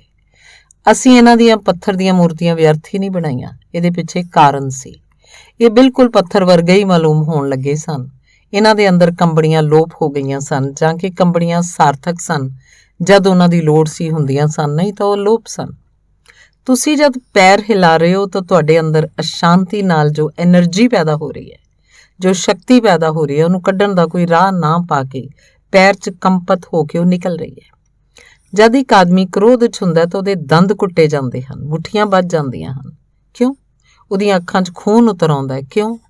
ਆਖਰ ਮੁੱਠੀਆਂ ਬੰਨਣ ਤੋਂ ਕੀ ਮਕਸਦ ਹੈ? ਜੇ ਤੁਸੀਂ ਇਕੱਲੇ 'ਚ ਵੀ ਕਿਸੇ ਉੱਤੇ ਗੁੱਸੇ ਹੋਗੇ ਤਾਂ ਵੀ ਮੁੱਠੀਆਂ ਵੱਜ ਜਾਣਗੀਆਂ। ਉੱਥੇ ਤਾਂ ਕੋਈ ਮਾਰਨ ਨੂੰ ਵੀ ਨਹੀਂ ਜਿਹਨੂੰ ਤੁਸੀਂ ਮਾਰੋ। ਲੇਕਿਨ ਜੋ ਸ਼ਕਤੀ ਕ੍ਰੋਧ ਤੋਂ ਪੈਦਾ ਹੋ ਰਹੀ ਹੈ, ਉਹਦਾ ਨਿਕਾਸ ਕਿਵੇਂ ਹੋਏਗਾ? ਹੱਥਾਂ ਦੀਆਂ ਨਸਾਂ ਤਣ ਕੇ ਉਸ ਸ਼ਕਤੀ ਨੂੰ ਖਰਚ ਕਰ ਦਿੰਦੀਆਂ ਹਨ। ਸੱਭਿਅਤਾ ਨੇ ਬਹੁਤ ਦਿੱਕਤ ਪੈਦਾ ਕਰ ਦਿੱਤੀ ਹੈ। ਅਸੱਭਿਅ ਆਦਮੀ ਦਾ ਸਰੀਰ ਸਾਥੋਂ ਜ਼ਿਆਦਾ ਸ਼ੁੱਧ ਹੁੰਦਾ ਸੀ। ਇਹ ਜੰਗਲੀ ਆਦਮੀ ਦਾ ਸਰੀਰ ਸਾਥੋਂ ਬਹੁਤ ਸ਼ੁੱਧ ਹੁੰਦਾ ਹੈ। ਉਸ 'ਚ ਗੁੰਝਲਾਂ ਨਹੀਂ ਹੁੰਦੀਆਂ ਕਿਉਂਕਿ ਉਹਦੇ ਭਾਵ ਵੇਗ ਉਹ ਸਹਿਜੇ ਪ੍ਰਗਟ ਕਰ ਦਿੰਦਾ ਹੈ। ਪਰ ਅਸੀਂ ਆਪਣੇ ਭਾਵ ਵੇਗਾਂ ਨੂੰ ਦਬਾ ਲੈਂਦੇ ਹਾਂ। ਸਮਝ ਲਓ ਤੁਸੀਂ ਦਫ਼ਤਰ 'ਚੋਂ ਤੇ ਮਾਲਕ ਨੇ ਕੁਝ ਕਹਿ ਦਿੱਤਾ ਹੈ, ਤੁਹਾਨੂੰ ਕ੍ਰੋਧ ਤਾਂ ਆਇਆ, ਲੇਕਿਨ ਤੁਸੀਂ ਮੁੱਠੀਆਂ ਨਹੀਂ ਮੀਚ ਸਕਦੇ। ਉਹ ਜੋ ਸ਼ਕਤੀ ਪੈਦਾ ਹੁੰਦੀ ਹੈ ਉਹਦਾ ਕੀ ਹੋਏਗਾ? ਸ਼ਕਤੀ ਨਸ਼ਟ ਨਹੀਂ ਹੁੰਦੀ। ਚੇਤੇ ਰੱਖੋ, ਕੋਈ ਸ਼ਕਤੀ ਨਸ਼ਟ ਨਹੀਂ ਹੁੰਦੀ। ਜੇ ਤੁਸੀਂ ਮੈਨੂੰ ਗਾਲ ਕੱਢੀ ਤੇ ਮੈਨੂੰ ਕ੍ਰੋਧ ਆ ਗਿਆ, ਪਰ ਇੱਥੇ ਇੰਨੇ ਲੋਕ ਸਨ ਕਿ ਮੈਂ ਉਹਨੂੰ ਪ੍ਰਗਟ ਨਹੀਂ ਕਰ ਸਕਿਆ। ਨਾ ਮੈਂ ਦੰਦ ਪੀ ਸਕਿਆ, ਨਾ ਮੈਂ ਹੱਥ ਖਿੱਚ ਸਕਿਆ, ਨਾ ਮੈਂ ਗਾਲ ਕੱਢ ਸਕਿਆ, ਨਾ ਮੈਂ ਗੁੱਸੇ 'ਚ ਕੁੱਦ ਸਕਿਆ, ਨਾ ਮੈਂ ਪੱਥਰ ਚੁੱਕ ਸਕਿਆ। ਤਾਂ ਉਸ ਸ਼ਕਤੀ ਦਾ ਕੀ ਬਣੇਗਾ ਜੋ ਮੇਰੇ ਅੰਦਰ ਪੈਦਾ ਹੋ ਗਈ? ਉਹ ਸ਼ਕਤੀ ਮੇਰੇ ਸਰੀਰ ਦੇ ਕਿਸੇ ਅੰਗ ਨੂੰ ਕ੍ਰਿਪਲਡ ਕਰ ਦੇਗੀ। ਉਹਨੂੰ ਕ੍ਰਿਪਲ ਕਰਨ ਵਿੱਚ, ਉਹਨੂੰ ਵਿਗਾੜ ਦੇਣ 'ਚ ਖਰਚ ਹੋ ਜਾਏਗੀ। ਇੱਕ ਗੁੰਝਲ ਪੈਦਾ ਹੋਏਗੀ। ਸਰੀਰ ਦੀਆਂ ਗੁੰਝਲਾਂ ਦਾ ਮੇਰਾ ਮਤਲਬ ਇਹ ਹੈ ਕਿ ਸਾਡੇ ਸਰੀਰ ਵਿੱਚ ਬਹੁਤ ਗੁੰਝਲਾਂ ਪੈਦਾ ਹੋ ਜਾਂਦੀਆਂ ਹਨ ਤੇ ਤੁਸੀਂ ਸ਼ਾਇਦ ਹੈਰਾਨ ਹੋਗੇ। ਤੁਸੀਂ ਕਹੋਗੇ ਕਿ ਸਾਨੂੰ ਤਾਂ ਅਜਿਹੀਆਂ ਕਿਸੇ ਗੁੰਝਲਾਂ ਦਾ ਪਤਾ ਨਹੀਂ ਹੈ। ਤਾਂ ਮੈਂ ਤੁਹਾਨੂੰ ਇੱਕ ਪ੍ਰਯੋਗ ਕਰਨ ਨੂੰ ਕਹਿਣਾ, ਤੁਸੀਂ ਦੇਖੋ, ਫਿਰ ਤੁਹਾਨੂੰ ਪਤਾ ਲੱਗੇਗਾ ਕਿੰਨੀਆਂ ਗੁੰਝਲਾਂ ਹਨ। ਕੀ ਤੁਸੀਂ ਕਦੇ ਖਿਆਲ ਕੀਤਾ ਕਿ ਇਕੱਲਿਆਂ ਕਿਸੇ ਕਮਰੇ 'ਚ ਤੁਸੀਂ ਜ਼ੋਰ ਨਾਲ ਦੰਦੀਆਂ ਕੱਢਣ ਲੱਗੇ ਹੋ, ਜਾਂ ਸ਼ੀਸ਼ੇ 'ਚ ਜੀਭ ਦਿਖਾਉਣ ਲੱਗੇ ਹੋ, ਜਾਂ ਗੁੱਸੇ 'ਚ ਅੱਖਾਂ ਪਾੜਨ ਲੱਗੇ ਹੋ? ਤੇ ਤੁਸੀਂ ਆਪਣੇ ਉੱਤੇ ਹੱਸੇ ਵੀ ਹੋਗੇ ਕਿ ਮੈਂ ਕੀ ਕਰ ਰਿਹਾ। ਹੋ ਸਕਦਾ ਹੈ ਗੁਸਲਖਾਨੇ 'ਚ ਤੁਸੀਂ ਨਹਾ ਰਹੇ ਹੋ, ਤੁਸੀਂ ਅਚਾਨਕ ਕੁੱਦੇ ਹੋ, ਤੁਸੀਂ ਹੈਰਾਨ ਹੋਗੇ ਕਿ ਮੈਂ ਕਿਉਂ ਕੁੱਦਿਆ, ਜਾਂ ਮੈਂ ਸ਼ੀਸ਼ੇ 'ਚ ਦੇਖ ਕੇ ਦੰਦੀਆਂ ਕਿਉਂ ਕੱਢੀਆਂ, ਜਾਂ ਮੇਰਾ ਜ਼ੋਰ ਨਾਲ ਗੁਣਗੁਣਾਉਣ ਦਾ ਮਨ ਕਿਉਂ ਹੋਇਆ। ਮੈਂ ਤੁਹਾਨੂੰ ਕਹਾਂ, ਕਿਸੇ ਦਿਨ ਅੱਧੇ ਘੰਟੇ ਲਈ ਹਫ਼ਤੇ 'ਚ ਇੱਕ ਇਕਾਂਤ ਕਮਰੇ 'ਚ ਬੰਦ ਹੋ ਜਾਓ, ਤੁਹਾਡਾ ਸਰੀਰ ਜੋ ਕਰਨਾ ਚਾਹੇ ਕਰਨ ਦਿਓ। ਤੁਸੀਂ ਬਹੁਤ ਹੈਰਾਨ ਹੋਗੇ। ਹੋ ਸਕਦਾ ਸਰੀਰ ਤੁਹਾਡਾ ਨੱਚੇ, ਜੋ ਕਰਨਾ ਚਾਹੇ ਕਰਨ ਦਿਓ, ਤੁਸੀਂ ਉਹਨੂੰ ਬਿਲਕੁਲ ਨਾ ਰੋਕਣਾ। ਤੁਸੀਂ ਬਹੁਤ ਹੈਰਾਨ ਹੋਗੇ। ਹੋ ਸਕਦਾ ਤੁਸੀਂ ਕੁੱਦੋ, ਹੋ ਸਕਦਾ ਤੁਸੀਂ ਚਿল্ਲਾਵੋ, ਹੋ ਸਕਦਾ ਤੁਸੀਂ ਕਾਲਪਨਿਕ ਦੁਸ਼ਮਣ ਉੱਤੇ ਟੁੱਟ ਪਵੋ, ਹੋ ਸਕਦਾ। ਤਦ ਤੁਹਾਨੂੰ ਪਤਾ ਲੱਗੇਗਾ ਕਿ ਇਹ ਕੀ ਹੋ ਰਿਹਾ ਹੈ। ਇਹ ਸਾਰੀਆਂ ਗੁੰਝਲਾਂ ਹਨ ਜੋ ਦੱਬੀਆਂ ਹੋਈਆਂ ਹਨ ਤੇ ਮੌਜੂਦ ਹਨ ਤੇ ਨਿਕਲਣਾ ਚਾਹੁੰਦੀਆਂ ਹਨ, ਪਰ ਸਮਾਂ ਨਹੀਂ ਨਿਕਲਣ ਦਿੰਦਾ ਤੇ ਤੁਸੀਂ ਵੀ ਨਹੀਂ ਨਿਕਲਣ ਦਿੰਦੇ ਹੋ। ਅਜਿਹਾ ਸਰੀਰ ਬਹੁਤ ਸਾਰੀਆਂ ਗੁੰਝਲਾਂ ਦਾ ਘਰ ਬਣਿਆ ਹੋਇਆ, ਤੇ ਜੋ ਸਰੀਰ ਗੁੰਝਲਾਂ ਨਾਲ ਭਰਿਆ ਹੋਇਆ ਹੈ, ਉਹ ਸਰੀਰ ਸ਼ੁੱਧ ਨਹੀਂ ਹੁੰਦਾ। ਉਹ ਅੰਦਰ ਪ੍ਰਵੇਸ਼ ਨਹੀਂ ਕਰ ਸਕਦਾ। ਇਸ ਲਈ ਯੋਗ ਦਾ ਪਹਿਲਾ ਪੜਾਅ ਹੁੰਦਾ ਹੈ ਸਰੀਰ ਸ਼ੁੱਧੀ, ਤੇ ਸਰੀਰ ਸ਼ੁੱਧੀ ਦਾ ਪਹਿਲਾ ਪੜਾਅ ਹੈ ਸਰੀਰ ਦੀਆਂ ਗੁੰਝਲਾਂ ਦਾ ਵਿਸਰਜਨ। ਸੋ ਨਵੀਆਂ ਗੁੰਝਲਾਂ ਤਾਂ ਬਣਾਓ ਨਾ, ਤੇ ਪੁਰਾਣੀਆਂ ਗੁੰਝਲਾਂ ਦੇ ਵਿਸਰਜਨ ਦਾ ਉਪਾਅ ਕਰੋ। ਤੇ ਉਹਦੇ ਲਈ ਜ਼ਰੂਰੀ ਹੈ ਕਿ ਮਹੀਨੇ 'ਚ 1 ਵਾਰ 2 ਵਾਰ ਇਕੱਲਿਆਂ ਕਮਰੇ 'ਚ ਬੰਦ ਹੋ ਜਾਓ ਤੇ ਸਰੀਰ ਜਿਵੇਂ ਕਰਨਾ ਚਾਹੇ ਕਰਨ ਦਿਓ। ਜੇ ਕੱਪੜੇ ਲਾ ਕੇ ਨਗਨ ਨੱਚਣ ਦਾ ਮਨ ਹੋਵੇ ਤਾਂ ਨੱਚਣਾ। ਸਾਰੇ ਕੱਪੜੇ ਲਾ ਛੱਡੋ। ਤੁਸੀਂ ਹੈਰਾਨ ਹੋਗੇ, ਅੱਧੇ ਘੰਟੇ ਦੀ ਇਸ ਕੁੱਦਣ ਟੱਪਣ ਤੋਂ ਬਾਅਦ ਤੁਸੀਂ ਬਹੁਤ ਰਿਲੈਕਸਡ, ਬਹੁਤ ਸ਼ਾਂਤ, ਬਹੁਤ ਨਰੋਏ ਮਹਿਸੂਸ ਕਰੋਗੇ। ਇਹ ਗੱਲ ਬਹੁਤ ਅਜੀਬ ਜਾਪੇਗੀ, ਪਰ ਤੁਸੀਂ ਬਹੁਤ ਸ਼ਾਂਤੀ ਮਹਿਸੂਸ ਕਰੋਗੇ। ਤੁਹਾਨੂੰ ਹੈਰਾਨੀ ਹੋਏਗੀ ਕਿ ਇਹ ਸ਼ਾਂਤੀ ਕਿਵੇਂ ਆ ਗਈ।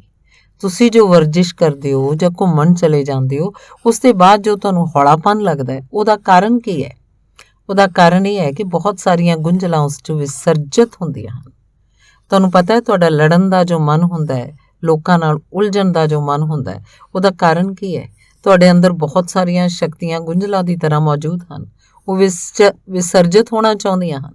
ਇਸ ਲਈ ਤੁਸੀਂ ਬਿਲਕੁਲ ਤਾਂਗਵਾਨ ਹੁੰਦੇ ਹੋ ਕਿ ਕੋਈ ਮਿਲ ਜਾਏ ਤੇ ਕੁਝ ਹੋ ਜਾਏ।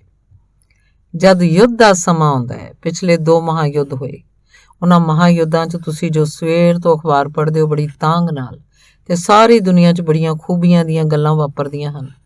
ਯੁੱਧ ਦੇ ਸਮੇਂ 2 ਗੱਲਾਂ ਵਾਪਰੀਆਂ। ਦੁਨੀਆ 'ਚ ਆਤਮ ਹੱਤਿਆਵਾਂ ਇੱਕਦਮ ਘੱਟ ਹੋ ਗਈਆਂ। ਤੁਹਾਨੂੰ ਸ਼ਾਇਦ ਪਤਾ ਨਹੀਂ ਹੋਏਗਾ, ਪਿਛਲਾ ਮਹਾਯੁੱਧ ਹੋਇਆ, ਉਸ ਦੇ ਪਹਿਲਾ ਮਹਾਯੁੱਧ ਹੋਇਆ, ਮਨੋਵਿਗਿਆਨਕ ਬਹੁਤ ਹੈਰਾਨ ਹੋਏ ਕਿ ਆਤਮ ਹੱਤਿਆਵਾਂ ਘੱਟ ਕਿਉਂ ਹੋ ਗਈਆਂ। ਇੱਕਦਮ ਆਤਮ ਹੱਤਿਆਵਾਂ ਘੱਟ ਹੋ ਗਈਆਂ। ਜਦ ਤੱਕ ਯੁੱਧ ਚੱਲਿਆ ਆਤਮ ਹੱਤਿਆਵਾਂ ਨਹੀਂ ਹੋਈਆਂ। ਸਾਰੀ ਦੁਨੀਆ 'ਚ ਉਹਨਾਂ ਦਾ ਅਨੁਪਾਤ ਇੱਕਦਮ ਡਿੱਗ ਗਿਆ। ਇਹਦਾ ਕਾਰਨ ਕੀ ਸੀ? ਮਨੋਵਿਗਿਆਨੀ ਬਹੁਤ ਪਰੇਸ਼ਾਨ ਹੋਏ। ਉਨੀ ਦਿਨੀ ਹੱਤਿਆਵਾਂ ਵੀ ਨਹੀਂ ਹੋਈਆਂ, ਆਤਮ ਹੱਤਿਆਵਾਂ ਵੀ ਨਹੀਂ ਹੋਈਆਂ। ਹੋਰ ਇੱਕ ਵੱਡੀ ਗੱਲ, ਮਾਨਸਿਕ ਰੋਗੀਆਂ ਦੀ ਗਿਣਤੀ ਘੱਟ ਸੀ ਯੁੱਧ ਦੇ ਸਮੇਂ 'ਚ। ਤਦ ਆਖਰਕਾਰ ਇਹ ਸਮਝ 'ਚ ਆਇਆ ਕਿ ਯੁੱਧ ਦੀਆਂ ਜੋ ਖਬਰਾਂ ਸਨ, ਜੋ ਜੋਸ਼ ਖਰੋਸ਼ ਸੀ, ਉਸ ਵਿੱਚ ਮਨੁੱਖ ਦੀਆਂ ਬਹੁਤ ਸਾਰੀਆਂ ਗੁੰਝਲਾਂ ਵਿਸਰਜਿਤ ਹੋਈਆਂ ਤੇ ਉਨੀਆਂ ਗੁੰਝਲਾਂ ਨੇ ਉਹਨਾਂ ਨੂੰ ਬਚਾਇਆ। ਜਿਵੇਂ ਕਿ ਯੁੱਧ ਦੀਆਂ ਖਬਰਾਂ ਤੁਸੀਂ ਸੁਣਦੇ ਹੋ ਤਾਂ ਤੁਸੀਂ ਕਿਸੇ ਨਾ ਕਿਸੇ ਤਰ੍ਹਾਂ ਉਸ 'ਚ ਜੜਤ ਹੋ ਜਾਂਦੇ ਹੋ। ਤੁਹਾਡਾ ਕ੍ਰੋਧ ਸਮਝ ਲਓ, ਤੁਸੀਂ ਗੁੱਸੇ 'ਚ ਆ ਗਏ ਹੋ। ਜੇ ਤੁਸੀਂ ਹਿਟਲਰ ਦੇ ਪ੍ਰਤੀ ਗੁੱਸੇ 'ਚ ਆ ਗਏ ਹੋ ਤਾਂ ਲੋਕ ਹਿਟਲਰ ਦਾ ਪੁਤਲਾ ਬਣਾ ਕੇ ਸਾੜ ਦੇਣਗੇ, ਨਾਅਰੇ ਲਾਉਣਗੇ, ਚਿੱਲਾਉਣਗੇ, ਘਰ 'ਚ ਬੈਠ ਕੇ ਹਿਟਲਰ ਨੂੰ ਗਾਲਾਂ ਕੱਢਣਗੇ। ਇੱਕ ਕਾਲਪਨਿਕ ਦੁਸ਼ਮਣ। ਹਿਟਲਰ ਤਾਂ ਮੌਜੂਦ ਨਹੀਂ ਆ ਤੁਹਾਡੇ ਸਾਹਮਣੇ, ਤੇ ਉਸ 'ਚ ਤੁਹਾਡੀਆਂ ਬਹੁਤ ਸਾਰੀਆਂ ਗੁੰਝਲਾਂ ਵਿਸਰਜਿਤ ਹੋਣਗੀਆਂ। ਉਹਦਾ ਨਤੀਜਾ ਇਹ ਹੋਏਗਾ ਕਿ ਤੁਹਾਨੂੰ ਮਾਨਸਿਕ ਤੰਦਰੁਸਤੀ ਮਿਲੇਗੀ। ਇਸ ਲਈ ਤੁਸੀਂ ਹੈਰਾਨ ਹੋਗੇ। ਅਸੀਂ ਚਾਹੁੰਦੇ ਹਾਂ ਕਿ ਯੁੱਧ ਨਾ ਹੋਵੇ, ਪਰ ਅੰਦਰੋਂ ਸਾਡਾ ਕੋਈ ਮਨ ਚਾਹੁੰਦਾ ਹੈ ਕਿ ਯੁੱਧ ਹੋਵੇ।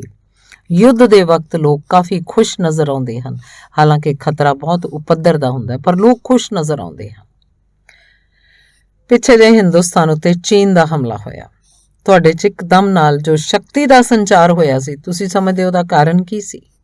ਉਹਦਾ ਕਾਰਨ ਸੀ ਤੁਹਾਡੀਆਂ ਬਹੁਤ ਸਾਰੀਆਂ ਗੁੰਝਲਾਂ ਜੋ ਸਰੀਰ 'ਚ ਬਣੀਆਂ ਸਨ, ਉਸ ਗੁੱਸੇ 'ਚ ਨਿਕਲੀਆਂ ਤੇ ਤੁਸੀਂ ਹੌਲੇ ਹੋ ਗਏ।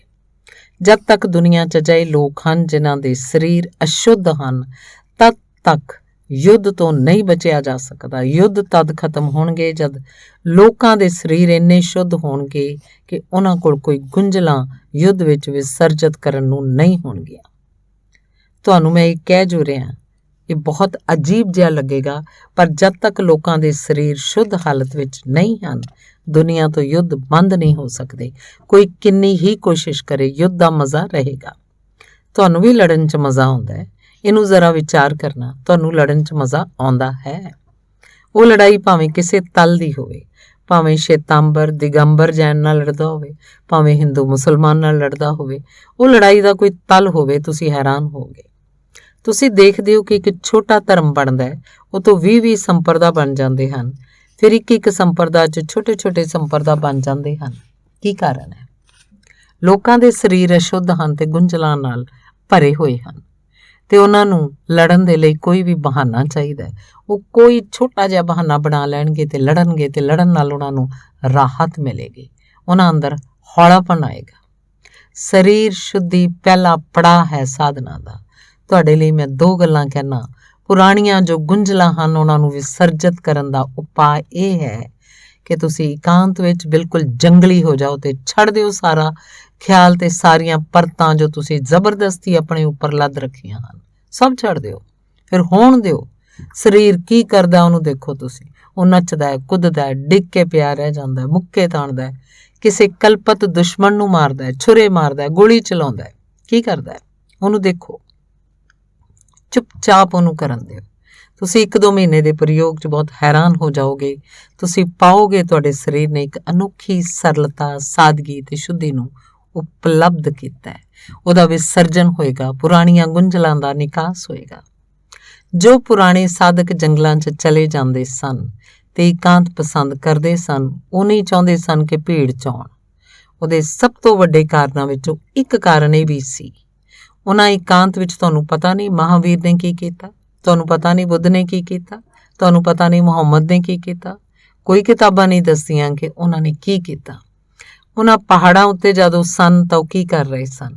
ਮੈਂ ਤੁਹਾਨੂੰ ਕਹਿੰਦਾ ਕਿ ਹੋ ਨਹੀਂ ਸਕਦਾ ਕਿ ਉਹਨਾਂ ਨੇ ਇਹ ਨਾ ਕੀਤਾ ਹੋਵੇ ਕਿ ਉਹਨਾਂ ਦੇ ਸਰੀਰ ਦੀਆਂ ਗੁੰਝਲਾਂ ਵਿਸਰਜਿਤ ਨਾ ਕੀਤੀਆਂ ਹੋਣ। ਮਹਾਵੀਰ ਨੂੰ ਤਾਂ ਅਸੀਂ ਨਿਰਗ੍ਰੰਥ ਕਹਿੰਦੇ ਹਾਂ ਤੇ ਉਹਦਾ ਮੈਂ ਜੋ ਅਰਥ ਕਰਦਾ ਇਹੀ ਕਰਦਾ ਕਿ ਸਾਰੀਆਂ ਗ੍ਰੰਥੀਆਂ, ਗੁੰਝਲਾਂ ਜਿਹਦੀਆਂ ਮੁੱਕ ਆ ਗਈਆਂ ਹਨ ਤੇ ਸਾਰੀਆਂ ਗੁੰਝਲਾਂ ਦਾ ਮੁੱਢਲਾ ਪੜਾਅ ਸਰੀਰ ਹੈ। ਸੋ ਸਰੀਰ ਦੀਆਂ ਗੁੰਝਲਾਂ ਜੋ ਪਿੱਛੋਂ ਪਕੜੀਆਂ ਹਨ ਉਹਨਾਂ ਨੂੰ ਵਿਸਰਜਿਤ ਕਰਨਾ।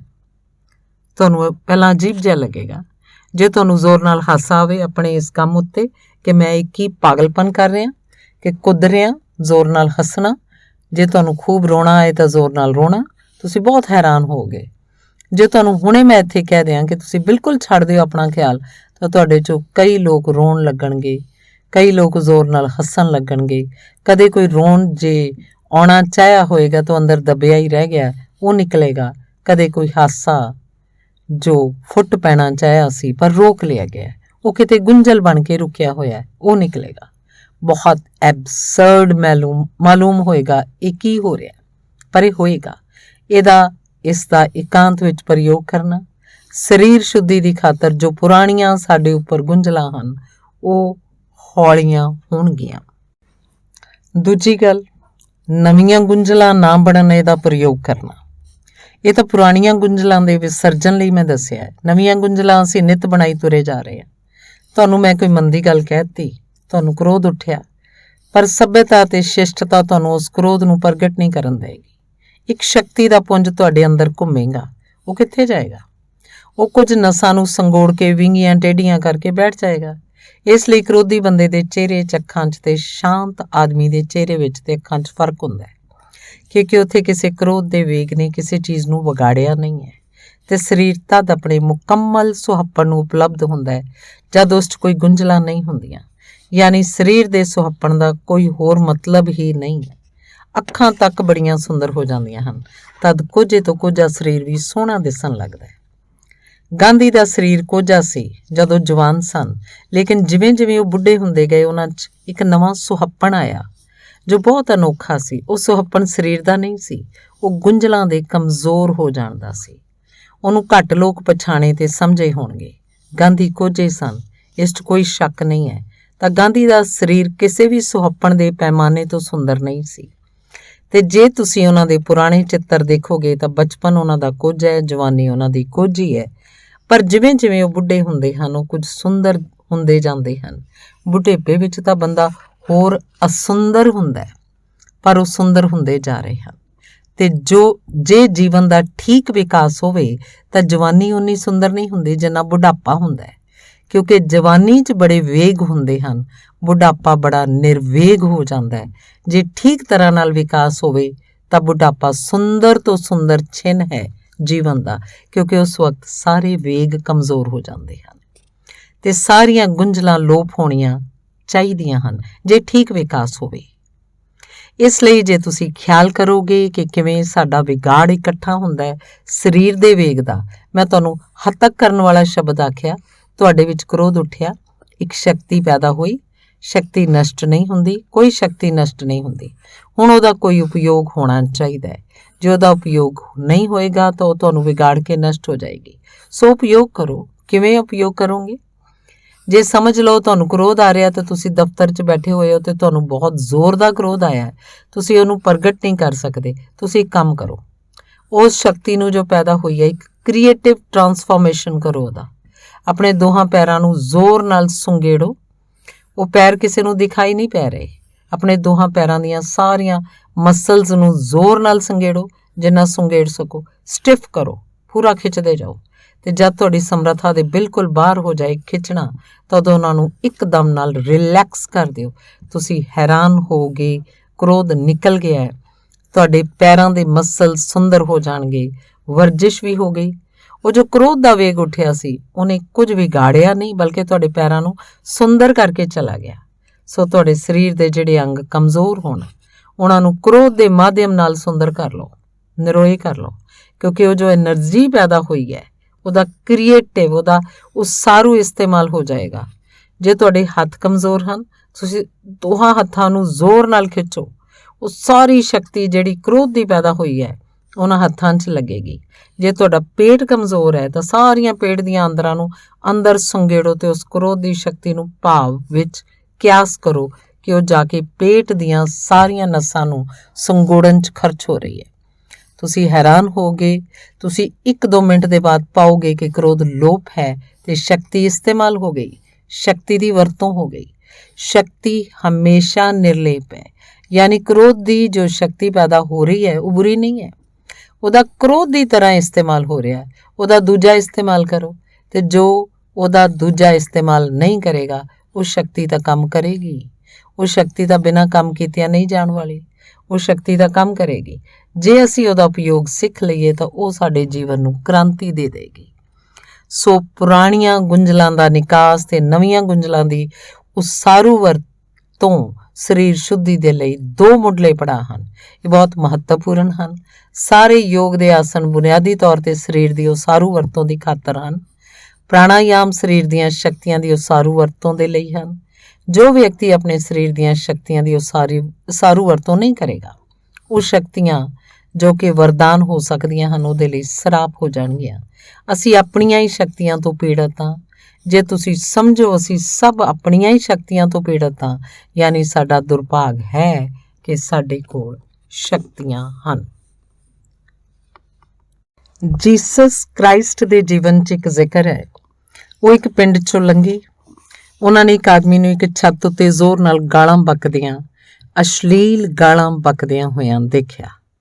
ਉਹ ਪੌੜੀਆਂ ਚੜ੍ਹ ਕੇ ਉਸ ਦੇ ਕੋਲ ਗਏ ਤੇ ਉਹਨਾਂ ਨੇ ਉਸ ਨੂੰ ਕਿਹਾ ਕਿ ਮੇਰੇ ਮਿੱਤਰ, ਇਹ ਤੂੰ ਕੀ ਕਰ ਰਿਹਾ ਅਤੇ ਆਪਣੇ ਜੀਵਨ ਨੂੰ ਇਸ ਅਸ਼ਲੀਲ ਬਕਵਾਸ ਵਿੱਚ ਕਿਉਂ ਖਰਚ ਕਰ ਰਿਹਾ? ਜਾਪਦਾ ਹੈ ਤੂੰ ਸ਼ਰਾਬ ਪੀ ਲਈ ਹੈ। ਉਸ ਆਦਮੀ ਨੇ ਅੱਖਾਂ ਖੋਲ੍ਹੀਆਂ। ਉਹਨੇ ਈਸਾ ਨੂੰ ਪਛਾਣਿਆ। ਉਹਨੇ ਉੱਠ ਕੇ ਈਸਾ ਨੂੰ ਹੱਥ ਜੋੜੇ ਤੇ ਉਹਨੇ ਕਿਹਾ ਕਿ ਮੇਰੇ ਪ੍ਰਭੂ, ਮੈਂ ਤਾਂ ਬਿਲਕੁਲ ਬਿਮਾਰ ਸੀ। ਮੈਂ ਤਾਂ ਬਿਲਕੁਲ ਮਰਨ ਕੰਢੇ ਸੀ। ਤੂੰ ਆਪਣੇ ਆਸ਼ੀਰਵਾਦ ਨਾਲ ਮੈਨੂੰ ਠੀਕ ਕਰ ਦਿੱਤਾ ਹੈ। ਕੀ ਤੂੰ ਭੁੱਲ ਗਿਆ? ਹੁਣ ਮੈਂ ਪੂਰਾ ਤੰਦਰੁਸਤ ਹਾਂ, ਪਰ ਇਸ ਤੰਦਰੁਸਤੀ ਦਾ ਕੀ ਕਰਾਂ? ਸ਼ਰਾਬ ਪੀ ਲੈਂਦਾ। ਈਸਾ ਬਹੁਤ ਹੈਰਾਨ ਹੋਏ। ਉਹਨੇ ਕਿਹਾ, ਹੁਣ ਮੈਂ ਪੂਰਾ ਤੰਦਰੁਸਤ ਹਾਂ, ਇਸ ਤੰਦਰੁਸਤੀ ਦਾ ਕੀ ਕਰਾਂ? ਤਾਂ ਸ਼ਰਾਬ ਪੀ ਲੈਂਦਾ ਹਾਂ। ਜੋ ਹੁੰਦਾ ਹੈ ਉਹ ਕਰਦਾ ਹਾਂ। ਈਸਾ ਬਹੁਤ ਦੁਖੀ ਹੋ ਕੇ ਹੇਠਾਂ ਉਤਰੇ। ਉਹ ਪਿੰਡ ਦੇ ਅੰਦਰ ਗਏ ਤਾਂ ਇੱਕ ਆਦਮੀ ਨੂੰ ਉਹਨਾਂ ਨੇ ਇੱਕ ਵੇਸਵਾ ਦੇ ਪਿੱਛੇ ਨੱਸਦੇ ਵੇਖਿਆ। ਉਹਨਾਂ ਨੇ ਉਹਨੂੰ ਰੋਕਿਆ ਤੇ ਕਿਹਾ, ਮਿੱਤਰ, ਆਪਣੀਆਂ ਅੱਖਾਂ ਦਾ ਇਹ ਕੀ ਇਸਤੇਮਾਲ ਕਰ ਰਿਹਾ? ਉਹਨੇ ਈਸਾ ਨੂੰ ਪਛਾਣਿਆ ਤੇ ਕਿਹਾ, ਤੁਸੀਂ ਭੁੱਲ ਗਏ, ਮੈਂ ਤਾਂ ਅੰਨਾ ਸੀ। ਤੁਸੀਂ ਹੱਥ ਰੱਖ ਕੇ ਮੇਰੀਆਂ ਅੱਖਾਂ ਇੱਕ ਦਫਾ ਠੀਕ ਕਰ ਦਿੱਤੀਆਂ ਸੀ। ਹੁਣ ਇਹਨਾਂ ਅੱਖਾਂ ਦਾ ਕੀ ਕਰਾਂ? ਈਸਾ ਬਹੁਤ ਦੁਖੀ ਮਨ ਉਸ ਪਿੰਡ ਤੋਂ ਵਾਪਸ ਪਰਤ ਰਹੇ ਸਨ। ਇੱਕ ਆਦਮੀ ਪਿੰਡ ਦੇ ਬਾਹਰ ਛਾਤੀ ਪਿੱਟ ਕੇ ਰੋ ਰਿਹਾ ਸੀ। ਈਸਾ ਨੇ ਉਹਦੇ ਸਿਰ ਤੇ ਹੱਥ ਰੱਖਿਆ ਤੇ ਕਿਹਾ ਕਿ ਕਿਉਂ ਰੋ ਰਿਹਾ ਹੈ? ਜੀਵਨ 'ਚ ਬਹੁਤ ਆਨੰਦ ਹੈ। ਜੀਵਨ ਰੋਣ ਦੇ ਲਈ ਨਹੀਂ ਹੈ। ਉਹਨੇ ਈਸਾ ਨੂੰ ਪਛਾਣਿਆ ਤੇ ਉਹਨੇ ਕਿਹਾ, ਹੈ ਤੁਸੀਂ ਭੁੱਲ ਗਏ? ਮੈਂ ਮਰ ਗਿਆ ਸੀ ਤੇ ਲੋਕ ਮੈਨੂੰ ਕਬਰ 'ਚ ਲਿਜਾ ਰਹੇ ਸਨ। ਤੁਸੀਂ ਆਪਣੇ ਜਾਦੂ ਨਾਲ ਮੈਨੂੰ ਜਿਉਂਦਾ ਕਰ ਦਿੱਤਾ। ਹੁਣ ਇਸ ਜੀਵਨ ਦਾ ਮੈਂ ਕੀ ਕਰਾਂ? ਇਹ ਕਹਾਣੀ ਬਿਲਕੁਲ ਕਾਲਪਨਿਕ ਤੇ ਝੂਠੀ ਜਿਹੀ ਮਾਲੂਮ ਹੁੰਦੀ ਹੈ, ਪਰ ਅਸੀਂ ਕੀ ਕਰ ਰਹੇ ਹਾਂ? ਅਸੀਂ ਇਸ ਜੀਵਨ ਦਾ ਕੀ ਕਰ ਰਹੇ ਹਾਂ? ਸਾਡੇ ਕੋਲ ਜੀਵਨ 'ਚ ਜੋ ਵੀ ਸ਼ਕਤੀਆਂ ਮਿਲੀਆਂ ਹਨ, ਉਹਨਾਂ ਸਭ ਨਾਲ ਅਸੀਂ ਖੁਦ ਆਪਣਾ ਡਿਸਟਰਕਸ਼ਨ, ਉਹਨਾਂ ਨਾਲ ਅਸੀਂ ਖੁਦ ਆਪਣਾ ਵਿਨਾਸ਼ ਕਰ ਰਹੇ ਹਾਂ। ਜੀਵਨ ਦੇ 2 ਹੀ ਰਾਹ ਹਨ। ਜੋ ਸ਼ਕਤੀਆਂ ਤੁਹਾਡੇ ਸਰੀਰ ਤੇ ਮਨ 'ਚ ਹਨ, ਉਹਨਾਂ ਦਾ ਵਿਨਾਸ਼ ਕਰ ਲਓ, ਇਹੀ ਨਰਕ ਦਾ ਰਾਹ ਹੈ। ਤੇ ਜੋ ਸ਼ਕਤੀਆਂ ਤੇ ਊਰਜਾਵਾਂ, ਜੋ ਐਨਰਜੀਜ਼ ਤੁਹਾਡੇ ਅੰਦਰ ਹਨ, ਉਹਨਾਂ ਦੀ ਉਸਾਰੂ ਵਰਤੋਂ ਕਰ ਲਓ। ਇਹੀ ਸਵਰਗ ਦਾ ਰਾਹ ਹੈ। ਉਸਾਰੀ ਸਵਰਗ ਹੈ, ਵਿਨਾਸ਼ ਨਰਕ ਹੈ। ਆਪਣੀਆਂ ਐਨਰਜੀਜ਼ ਦਾ ਜਿਹੜਾ ਉਸਾਰੂ, ਸਾਰੀਆਂ ਸ਼ਕਤੀਆਂ ਦੀ ਜਿਹੜਾ ਸਿਰਜਣਾਤਮਕ ਵਰਤੋਂ ਕਰ ਲਏ, ਉਹਨੇ ਸਵਰਗ ਦੇ ਵੱਲ ਕਦਮ ਰੱਖਣੇ ਸ਼ੁਰੂ ਕਰ ਦਿੱਤੇ। ਤੇ ਜਿਹੜਾ ਆਪਣੀਆਂ ਸ਼ਕਤੀਆਂ ਦਾ ਵਿਨਾਸ਼ਾਤਮਕ ਉਪਯੋਗ ਕਰ ਲਏ, ਉਹ ਨਰਕ ਵੱਲ ਨੂੰ ਜਾ ਰਿਹਾ ਹੈ। ਹੋਰ ਕੋਈ ਮਤਲਬ ਨਹੀਂ ਹੈ। ਤੁਸੀਂ ਆਪਣੇ ਆਪ ਕੋਲੋਂ ਪੁੱਛੋ, ਤੁਸੀਂ ਕੀ ਕਰ ਰਹੇ ਹੋ? ਜਦ ਇੱਕ ਆਦਮੀ ਕ੍ਰੋਧ ਨਾਲ ਡਰਦਾ ਹੈ ਤਾਂ ਤੁਸੀਂ ਸਮਝਦੇ ਹੋ ਕਿੰਨੀ ਸ਼ਕਤੀ, ਕਿੰਨੀ ਡਾਇਨਾਮਿਕ ਫੋਰਸ ਉਸ ਵਿੱਚ ਪੈਦਾ ਹੁੰਦੀ ਹੈ। ਕੀ ਤੁਹਾਨੂੰ ਪਤਾ ਹੈ ਇੱਕ ਕਮਜ਼ੋਰ ਆਦਮੀ ਵੀ ਕ੍ਰੋਧ ਵਿੱਚ ਆ ਕੇ ਅਜਿਹੀ ਚੱਟਾਨ ਚੁੱਕ ਸਕਦਾ ਹੈ ਜੋ ਕਿ ਉਹ ਕਦੇ ਸ਼ਾਂਤ ਛਿਨਾਂ 'ਚ ਚੁੱਕਣ ਦੀ ਕਲਪਨਾ ਵੀ ਨਹੀਂ ਕਰ ਸਕਦਾ ਸੀ। ਕੀ ਤੁਹਾਨੂੰ ਪਤਾ ਹੈ ਇੱਕ ਕ੍ਰੋਧ 'ਚ ਆਇਆ ਆਦਮੀ ਆਪਣੇ ਨਾਲੋਂ ਬਹੁਤ ਤਕੜੇ ਸ਼ਾਂਤ ਆਦਮੀ ਨੂੰ ਛਿਨਾਂ ਵਿੱਚ ਹਰਾ ਸਕਦਾ ਹੈ। ਇੱਕ ਵਾਰ ਜਾਪਾਨ 'ਚ ਅਜਿਹਾ ਹੋਇਆ। ਉੱਥੇ ਇੱਕ ਤਬਕਾ ਹੁੰਦਾ ਹੈ ਸਮੁਰਾਈ। ਉੱਥੋਂ ਦੇ ਛਤਰੀ ਹਨ। ਉਹਨਾਂ ਦਾ ਧੰਦਾ ਤਲਵਾਰ ਹੈ। ਜੀਵਨ ਮਰਨਾ ਉਹੀ ਉਹਨਾਂ ਦਾ ਸ਼ੌਕ ਹੈ। ਇੱਕ ਸਮੁਰਾਈ ਬਹੁਤ ਵੱਡਾ ਸੈਨਿਕ ਸੀ, ਬਹੁਤ ਵੱਡਾ ਸੈਨਾਪਤੀ ਸੀ। ਉਹਦੀ ਪਤਨੀ ਨਾਲ ਉਹਦੇ ਘਰ 'ਚ ਜੋ ਨੌਕਰ ਸੀ, ਉਹਦਾ ਪ੍ਰੇਮ ਹੋ ਗਿਆ। ਉੱਥੇ ਰਿਵਾਜ ਸੀ ਕਿ ਜੇ ਕਿਸੇ ਦੀ ਪਤਨੀ ਨਾਲ ਕਿਸੇ ਦਾ ਪ੍ਰੇਮ ਹੋ ਜਾਏ ਤਾਂ ਉਹਨੂੰ ਦਵੰਦ ਯੁੱਧ ਦੇ ਲਈ ਲਲਕਾਰੇ ਤਾਂ 2 ਚੋਂ 1 ਮਰ ਜਾਏਗਾ। ਜੋ ਬਾਕੀ ਰਹੇਗਾ, ਪਤਨੀ ਨਾਲ ਉਹਦਾ ਵਿਆਹ ਹੋ ਜਾਏਗਾ ਜਾਂ ਪਤਨੀ ਉਹਦੀ ਹੋਏਗੀ। ਉਹਦੇ ਨੌਕਰ ਦਾ ਇੱਕ ਸਮੁਰਾਈ ਇੱਕ ਬਹੁਤ ਵੱਡੇ ਸੈਨਾਪਤੀ ਦੀ ਪਤਨੀ ਨਾਲ ਪ੍ਰੇਮ ਹੋ ਗਿਆ ਤੇ ਸੈਨਾਪਤੀ ਨੇ ਕਿਹਾ, ਪਾਗਲਾ, ਹੁਣ ਦਵੰਦ ਯੁੱਧ ਦੇ ਸਿਵਾ ਕੋਈ ਰਾਹ ਨਹੀਂ ਹੈ ਤੇ ਹੁਣ ਅਸੀਂ ਲੜਾਂਗੇ। ਹੁਣ ਤੂੰ ਕੱਲ ਤਲਵਾਰ ਲੈ ਕੇ ਸਵੇਰੇ ਆ ਜਾਈਂ। ਉਹ ਤਾਂ ਬੜਾ ਘਬਰਾਇਆ। ਉਹ ਤਾਂ ਤਲਵਾਰ ਦਾ ਮਾਸਟਰ ਸੀ ਤੇ ਉਹ ਤਾਂ ਗਜ਼ਬ ਦਾ ਮਾਹਰ ਆਦਮੀ ਸੀ, ਜੋ ਮਾਲਕ ਸੀ। ਇਹ ਵਿਚਾਰਾ ਨੌਕਰ ਘਰ 'ਚ ਝਾੜੂ ਬੌਕਰ ਲਾਉਂਦਾ ਸੀ। ਇਹ ਕੀ ਤਲਵਾਰ ਚਲਾਉਂਦਾ? ਇਹਨੇ ਤਲਵਾਰ ਕਦੇ ਛੋਈ ਨਹੀਂ ਸੀ। ਇਹਨੇ ਕਿਹਾ, ਮੈਂ ਕਿਵੇਂ ਤਲਵਾਰ ਉਠਾਵਾਂਗਾ? ਪਰ ਉਹਨੇ ਕਿਹਾ, ਹੁਣ ਇਹਦੇ ਸਿਵਾ ਕੋਈ ਰਾਹ ਨਹੀਂ ਹੈ। ਹੁਣ ਰਾਹ ਇਹੀ ਹੈ ਕਿ ਕੱਲ ਤੂੰ ਤਲਵਾਰ ਲੈ ਕੇ ਆ ਜਾਏ। ਉਹ ਘਰ ਗਿਆ। ਉਹਨੇ ਰਾਤ ਭਰ ਸੋਚਿਆ। ਇਹਦੇ ਸਿਵਾਏ ਕੋਈ ਰਾਹ ਹੀ ਨਹੀਂ ਸੀ। ਉਹਨੇ ਤਲਵਾਰ ਚੁੱਕੀ, ਕਦੇ ਤਲਵਾਰ ਨਹੀਂ ਚੁੱਕੀ ਸੀ। ਉਹਨੇ ਸਵੇਰੇ ਤਲਵਾਰ ਚੁੱਕੀ। ਉਹ ਤਲਵਾਰ ਲੈ ਕੇ ਪਹੁੰਚਿਆ। ਲੋਕ ਦੇਖ ਕੇ ਦੰਗ ਰਹਿ ਗਏ। ਉਹ ਤਾਂ ਜਿਵੇਂ ਅੱਗ ਦਾ ਅੰਗਿਆਰਾ ਸੀ। ਜਦੋਂ ਤਲਵਾਰ ਲੈ ਕੇ ਉੱਥੇ ਪਹੁੰਚਿਆ, ਉਹ ਸੈਨਾਪਤੀ ਰਤਾ ਘਬਰਾਇਆ ਤੇ ਉਹਨੇ ਪੁੱਛਿਆ, ਤੂੰ ਤਲਵਾਰ ਚੁੱਕਣੀ ਵੀ ਜਾਣਦਾ ਹੈ? ਉਹਨੇ ਤਲਵਾਰ ਬਿਲਕੁਲ ਗਲਤੀ ਫੜੀ ਹੋਈ ਸੀ। ਉਹਨੇ ਕਿਹਾ, ਹੁਣ ਕੋਈ ਸਵਾਲ ਨਹੀਂ ਹੈ, ਹੁਣ ਮਰਨਾ ਹੀ ਹੈ ਤੇ ਮਰਨਾ ਹੀ ਹੈ ਤਾਂ ਮਾਰਨ ਦੀ ਕੋਸ਼ਿਸ਼ ਕਰਾਂਗਾ। ਮਰਨਾ ਤਾਂ ਤੈਅ ਹੈ, ਹੁਣ ਇੱਕ ਮਾਰਨ ਦੀ ਕੋਸ਼ਿਸ਼ ਕਰਾਂਗਾ। ਤੇ ਉਹ ਬੜਾ ਅਜੀਬ ਦਵੰਦ ਯੁੱਧ ਹੋਇਆ। ਉਸ 'ਚ ਸੈਨਾਪਤੀ ਮਾਰਿਆ ਗਿਆ ਤੇ ਉਹ ਨੌਕਰ ਜਿੱਤਿਆ। ਉਸ ਵਿੱਚ ਇਸ ਵਜ੍ਹਾ ਨਾਲ ਕਿ ਹੁਣ ਮਰਨਾ ਹੀ ਹੈ, ਹੋਰ ਕੋਈ ਰਾਹ ਨਹੀਂ ਹੈ, ਗਜ਼ਬ ਦੀ ਊਰਜਾ ਤੇ ਸ਼ਕਤੀ ਪੈਦਾ ਹੋਈ। ਉਹ ਤਲਵਾਰ ਚਲਾਉਣੀ ਬਿਲਕੁਲ ਨਹੀਂ ਜਾਣਦਾ ਸੀ। ਉਹਨੇ ਬਿਲਕੁਲ ਹੀ ਗਲਤ ਵਾਰ ਕੀਤੇ, ਬਿਲਕੁਲ ਹੀ ਗਲਤ, ਜੋ ਕਿ ਉਹਦੇ ਹੀ ਉਲਟ ਸੀ। ਪਰ ਉਹਦੇ ਵਾਰ ਦੇਖ ਕੇ, ਉਹਦੇ ਕ੍ਰੋਧ ਨੂੰ ਤੇ ਉਹਦੀ ਹਾਲਤ ਨੂੰ ਵੇਖ ਕੇ ਸੈਨਾਪਤੀ ਪਿੱਛੇ ਹਟਣ ਲੱਗਿਆ ਤੇ ਉਹਦੀ ਸਾਰੀ ਕੁਸ਼ਲਤਾ ਵਿਅਰਥ ਹੋ ਗਈ, ਕਿਉਂਕਿ ਬਿਲਕੁਲ ਸ਼ਾਂਤ ਲੜ ਰਿਹਾ ਸੀ। ਉਹਨੂੰ ਕੋਈ ਖਾਸ ਗੱਲ ਨਹੀਂ ਸੀ। ਉਹਦੇ ਲਈ ਲੜਾਈ ਬਿਲਕੁਲ ਸਧਾਰਨ ਜਿਹੀ ਗੱਲ ਸੀ। ਉਹ ਪਿੱਛੇ ਹਟਣ ਲੱਗਿਆ ਤੇ ਉਸ ਊਰਜਾ 'ਚ ਉਹਦੀ ਮੌਤ ਹੋਈ। ਉਹਨੂੰ ਮਰਨਾ ਪਿਆ ਤੇ ਉਹ ਆਦਮੀ ਜਿੱਤਿਆ ਜੋ ਕਿ ਬਿਲਕੁਲ ਹੀ ਨਾ ਸਮਝ ਸੀ, ਜੋ ਉਸ ਕਲਾ ਨੂੰ ਜਾਣਦਾ ਵੀ ਨਹੀਂ ਸੀ। ਕ੍ਰੋਧ ਵਿੱਚ ਜਾਂ ਜਾਏ ਕਿਸੇ ਵੀ ਵਿਵੇਕ ਵਿੱਚ ਤੁਹਾਡੇ ਅੰਦਰ ਬਹੁਤ ਸ਼ਕਤੀ ਪੈਦਾ ਹੁੰਦੀ ਹੈ।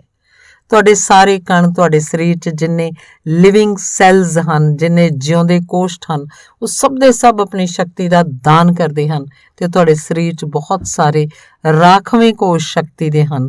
ਉਹ ਹਮੇਸ਼ਾ ਸੁਰੱਖਿਆ ਦੇ ਲਈ ਸੇਫਟੀ ਮੈਜ਼ਰਸ ਹਨ। ਉਹ ਆਮ ਤੌਰ 'ਤੇ ਕੰਮ ਵਿੱਚ ਨਹੀਂ ਆਉਂਦੇ। ਜੇ ਤੁਹਾਨੂੰ ਅਸੀਂ ਆਖੀਏ ਦੌੜੋ ਮੁਕਾਬਲੇ ਵਿੱਚ, ਤੁਸੀਂ ਕਿੰਨੀ ਤੇਜ਼ ਦੌੜੋਗੇ? ਤੁਸੀਂ ਓਨੇ ਤੇਜ਼ ਕਦੇ ਨਹੀਂ ਦੌੜ ਸਕਦੇ ਜਿੰਨਾ ਇੱਕ ਆਦਮੀ ਤੁਹਾਡੇ ਪਿੱਛੇ ਬੰਦੂਕ ਲੈ ਕੇ ਲੱਗਿਆ ਹੋਵੇ, ਤਦ ਤੁਸੀਂ ਦੌੜੋਗੇ।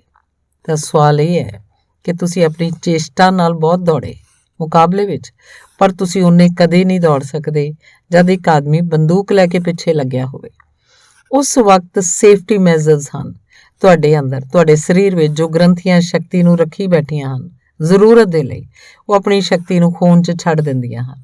ਉਸ ਵਕਤ ਤੁਹਾਡਾ ਸਰੀਰ ਬੜੀ ਸ਼ਕਤੀ ਨਾਲ ਗੜਗੁੱਚ ਹੋ ਜਾਂਦਾ ਹੈ ਤੇ ਜੇ ਉਸ ਸ਼ਕਤੀ ਦਾ ਉਪਯੋਗ ਸਿਰਜਣਾਤਮਕ ਨਾ ਹੋਵੇ ਤਾਂ ਉਹ ਸ਼ਕਤੀ ਤੁਹਾਨੂੰ ਹੀ ਖੰਡਿਤ ਕਰ ਦੇਗੀ, ਤੁਹਾਨੂੰ ਹੀ ਤੋੜ ਦੇਗੀ।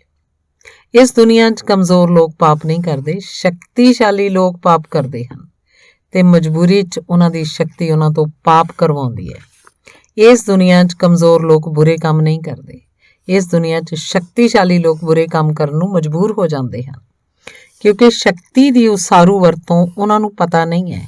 ਇਸ ਲਈ ਜਿੰਨੇ ਅਪਰਾਧੀ ਹਨ, ਜਿੰਨੇ ਪਾਪੀ ਹਨ, ਉਹਨਾਂ ਨੂੰ ਤੁਸੀਂ ਸ਼ਕਤੀ ਦਾ ਸੋਮਾ ਸਮਝੋ, ਤੇ ਜੇ ਉਹਨਾਂ ਨੂੰ ਸੰਪਰਕ ਮਿਲ ਜਾਏ ਤਾਂ ਉਹਨਾਂ ਦੀਆਂ ਸਾਰੀਆਂ ਸ਼ਕਤੀਆਂ ਅਨੋਖੇ ਰੂਪ ਨਾਲ ਤਬਦੀਲ ਹੋ ਜਾਂਦੀਆਂ ਹਨ। ਇਸ ਲਈ ਤੁਹਾਨੂੰ ਪਤਾ ਹੋਏਗਾ ਕਿ ਧਾਰਮਿਕ ਇਤਿਹਾਸ ਵਿੱਚ ਅਜਿਹੀਆਂ ਸੈਂਕੜੇ ਮਿਸਾਲਾਂ ਹਨ, ਜਦਕਿ ਪਾਪੀ ਛਿਨ ਭਰ 'ਚ ਪੁੰਨ ਆਤਮਾ ਹੋ ਗਏ, ਤੇ ਉਹਦਾ ਕੁੱਲ ਕਾਰਨ ਇੰਨਾ ਹੈ ਕਿ ਸ਼ਕਤੀਆਂ ਬਹੁਤ ਸਨ, ਸਿਰਫ ਟਰਾਂਸਫਾਰਮੇਸ਼ਨ ਦੀ ਗੱਲ ਸੀ। ਇੱਕ ਜਾਦੂ ਜਿਹਾ ਸੰਪਰਕ ਚਾਹੀਦਾ ਤੇ ਸਭ ਬਦਲ ਜਾਏਗਾ। ਅੰਗੁਲੀਮਾਲ ਨੇ ਇੰਨੀਆਂ ਹੱਤਿਆਵਾਂ ਕੀਤੀਆਂ, ਉਹਨੇ 1000 ਲੋਕਾਂ ਦੀ ਹੱਤਿਆ ਕਰਨ ਦਾ ਵਰਤ ਲਿਆ ਸੀ। ਉਹਨੇ 999 ਲੋਕਾਂ ਦੀ ਹੱਤਿਆ ਕਰਕੇ ਮਾਲਾ ਪਹਿਨ ਲਈ ਸੀ। ਉਹਨੂੰ ਇੱਕ ਆਖਰੀ ਬੰਦਾ ਚਾਹੀਦਾ ਸੀ। ਜਿਸ ਜਗ੍ਹਾ ਖਬਰ ਹੋ ਜਾਂਦੀ ਕਿ ਅੰਗੁਲੀਮਾਲ ਹੈ, ਉੱਥੇ ਰਾਹਾਂ ਸੁੰਨੀਆਂ ਹੋ ਜਾਂਦੀਆਂ ਸੀ, ਕਿਉਂਕਿ ਉੱਥੇ ਕੌਣ ਤੁਰਦਾ? ਉਹ ਤਾਂ ਦੇਖਦਾ ਹੀ ਨਹੀਂ ਸੀ, ਵਿਚਾਰ ਹੀ ਨਹੀਂ ਸੀ ਕਰਦਾ, ਜੋ ਆਇਆ ਉਹਦੀ ਹੱਤਿਆ ਕਰਦਾ ਸੀ। ਖੁਦ ਬਾਦਸ਼ਾਹ ਪ੍ਰਸੇਨਜਿਤ ਜੋ ਬਿਹਾਰ ਦਾ ਸੀ, ਉਹ ਡਰਦਾ ਸੀ, ਉਹਦੀ ਛਾਤੀ ਕੰਬ ਜਾਂਦੀ ਸੀ ਅੰਗੁਲੀਮਾਲ ਦਾ ਨਾਂ ਸੁਣ ਕੇ। ਉਹਨੇ ਬੜੇ ਸੈਨਿਕ ਉੱਥੇ ਭੇਜੇ, ਪਰ ਅੰਗੁਲੀਮਾਲ ਉੱਤੇ ਕੋਈ ਕਬਜ਼ਾ ਨਹੀਂ ਹੋਇਆ। ਬੁੱਧ ਉਸ ਪਹਾੜ ਤੋਂ ਲੰਘ ਰਹੇ ਸਨ। ਪਿੰਡ ਦੇ ਲੋਕਾਂ ਨੇ ਕਿਹਾ, ਉੱਧਰ ਨਾ ਜਾਓ, ਤੁਸੀਂ ਇੱਕ ਨਿਹੱਥੇ ਭਿਕਸ਼ੂ ਹੋ, ਅੰਗੁਲੀਮਾਲ ਹੱਤਿਆ ਕਰ ਦੇਗਾ। ਬੁੱਧ ਨੇ ਕਿਹਾ, ਅਸੀਂ ਜੋ ਰਾਹ ਚੁਣਦੇ ਹਾਂ ਉਸ ਤੇ ਚੱਲਦੇ ਹਾਂ, ਕਿਸੇ ਦੀ ਵਜ੍ਹਾ ਨਾਲ ਉਹਨੂੰ ਨਹੀਂ ਬਦਲਦੇ। ਤੇ ਜੋ ਅੰਗੁਲੀਮਾਲ ਇੱਥੇ ਹੀ ਹੈ ਤਾਂ ਸਾਡੀ ਹੋਰ ਵੀ ਲੋੜ ਹੋ ਗਈ ਹੈ ਕਿ ਅਸੀਂ ਉੱਥੇ ਜਾਈਏ। ਹੁਣ ਦੇਖਣਾ ਇਹ ਹੈ ਕਿ ਅੰਗੁਲੀਮਾਲ ਸਾਨੂੰ ਮਾਰਦਾ ਜਾਂ ਅਸੀਂ ਅੰਗੁਲੀਮਾਲ ਨੂੰ ਮਾਰਦੇ ਹਾਂ। ਲੋਕਾਂ ਨੇ ਕਿਹਾ, ਬੜੇ ਪਾਗਲਪਨ ਦੀ ਗੱਲ ਹੈ, ਤੁਹਾਡੇ ਕੋਲ ਕੁਝ ਵੀ ਨਹੀਂ ਹੈ, ਅੰਗੁਲੀਮਾਲ ਨੂੰ ਮਾਰੋਗੇ? ਨਿਹੱਥੇ ਕਮਜ਼ੋਰ ਬੁੱਧ ਤੇ ਅੰਗੁਲੀਮਾਲ ਬੜਾ ਬਿਲਕੁਲ ਦੈਂਤ ਵਰਗਾ ਆਦਮੀ।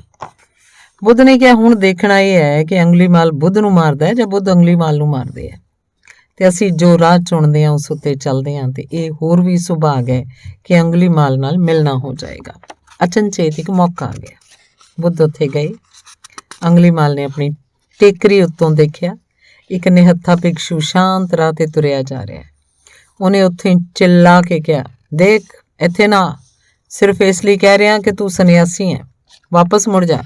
ਇੰਨੀ ਦਇਆ ਆ ਗਈ ਤੇਰੀ ਤੋਰ ਵੇਖ ਕੇ, ਹੌਲੀ ਹੌਲੀ ਤੁਰਿਆ ਆ ਰਿਹਾ, ਤੂੰ ਮੁੜ ਜਾ, ਅੱਗੇ ਨਾ ਵੱਧ, ਕਿਉਂਕਿ ਅਸੀਂ ਕਿਸੇ ਉੱਤੇ ਦਇਆ ਕਰਨ ਦੇ ਆਦੀ ਨਹੀਂ ਹਾਂ, ਹੱਤਿਆ ਕਰ ਦਿਆਂਗੇ। ਬੁੱਧ ਨੇ ਅੰਗੁਲੀਮਾਲ ਨੂੰ ਕਿਹਾ, ਅਸੀਂ ਵੀ ਕਿਸੇ ਦੇ ਦਇਆ ਕਰਨ ਦੇ ਆਦੀ ਨਹੀਂ ਹਾਂ, ਤੇ ਜਿੱਥੇ ਚੁਣੌਤੀ ਹੋਵੇ ਉੱਥੇ ਤਾਂ ਸੰਨਿਆਸੀ ਕਿਵੇਂ ਪਿੱਛੇ ਮੁੜੇਗਾ? ਸੋ ਅਸੀਂ ਤਾਂ ਆਉਂਦੇ ਹਾਂ, ਤੂੰ ਵੀ ਆ। ਅੰਗੁਲੀਮਾਲ ਬਹੁਤ ਹੈਰਾਨ ਹੋਇਆ, ਇਹ ਆਦਮੀ ਪਾਗਲ ਹੈ। ਉਹਨੇ ਆਪਣਾ ਫਰਸਾ ਚੁੱਕਿਆ, ਹੇਠਾਂ ਉਤਰਿਆ। ਜਦੋਂ ਬੁੱਧ ਦੇ ਕੋਲ ਪਹੁੰਚਿਆ, ਬੁੱਧ ਨੇ ਉਹਨੂੰ ਕਿਹਾ, ਆਪਣੇ ਹੱਥੀਂ ਆਪਣੀ ਮੌਤ ਮੁੱਲ ਲੈ ਰਿਹਾ ਹੈ।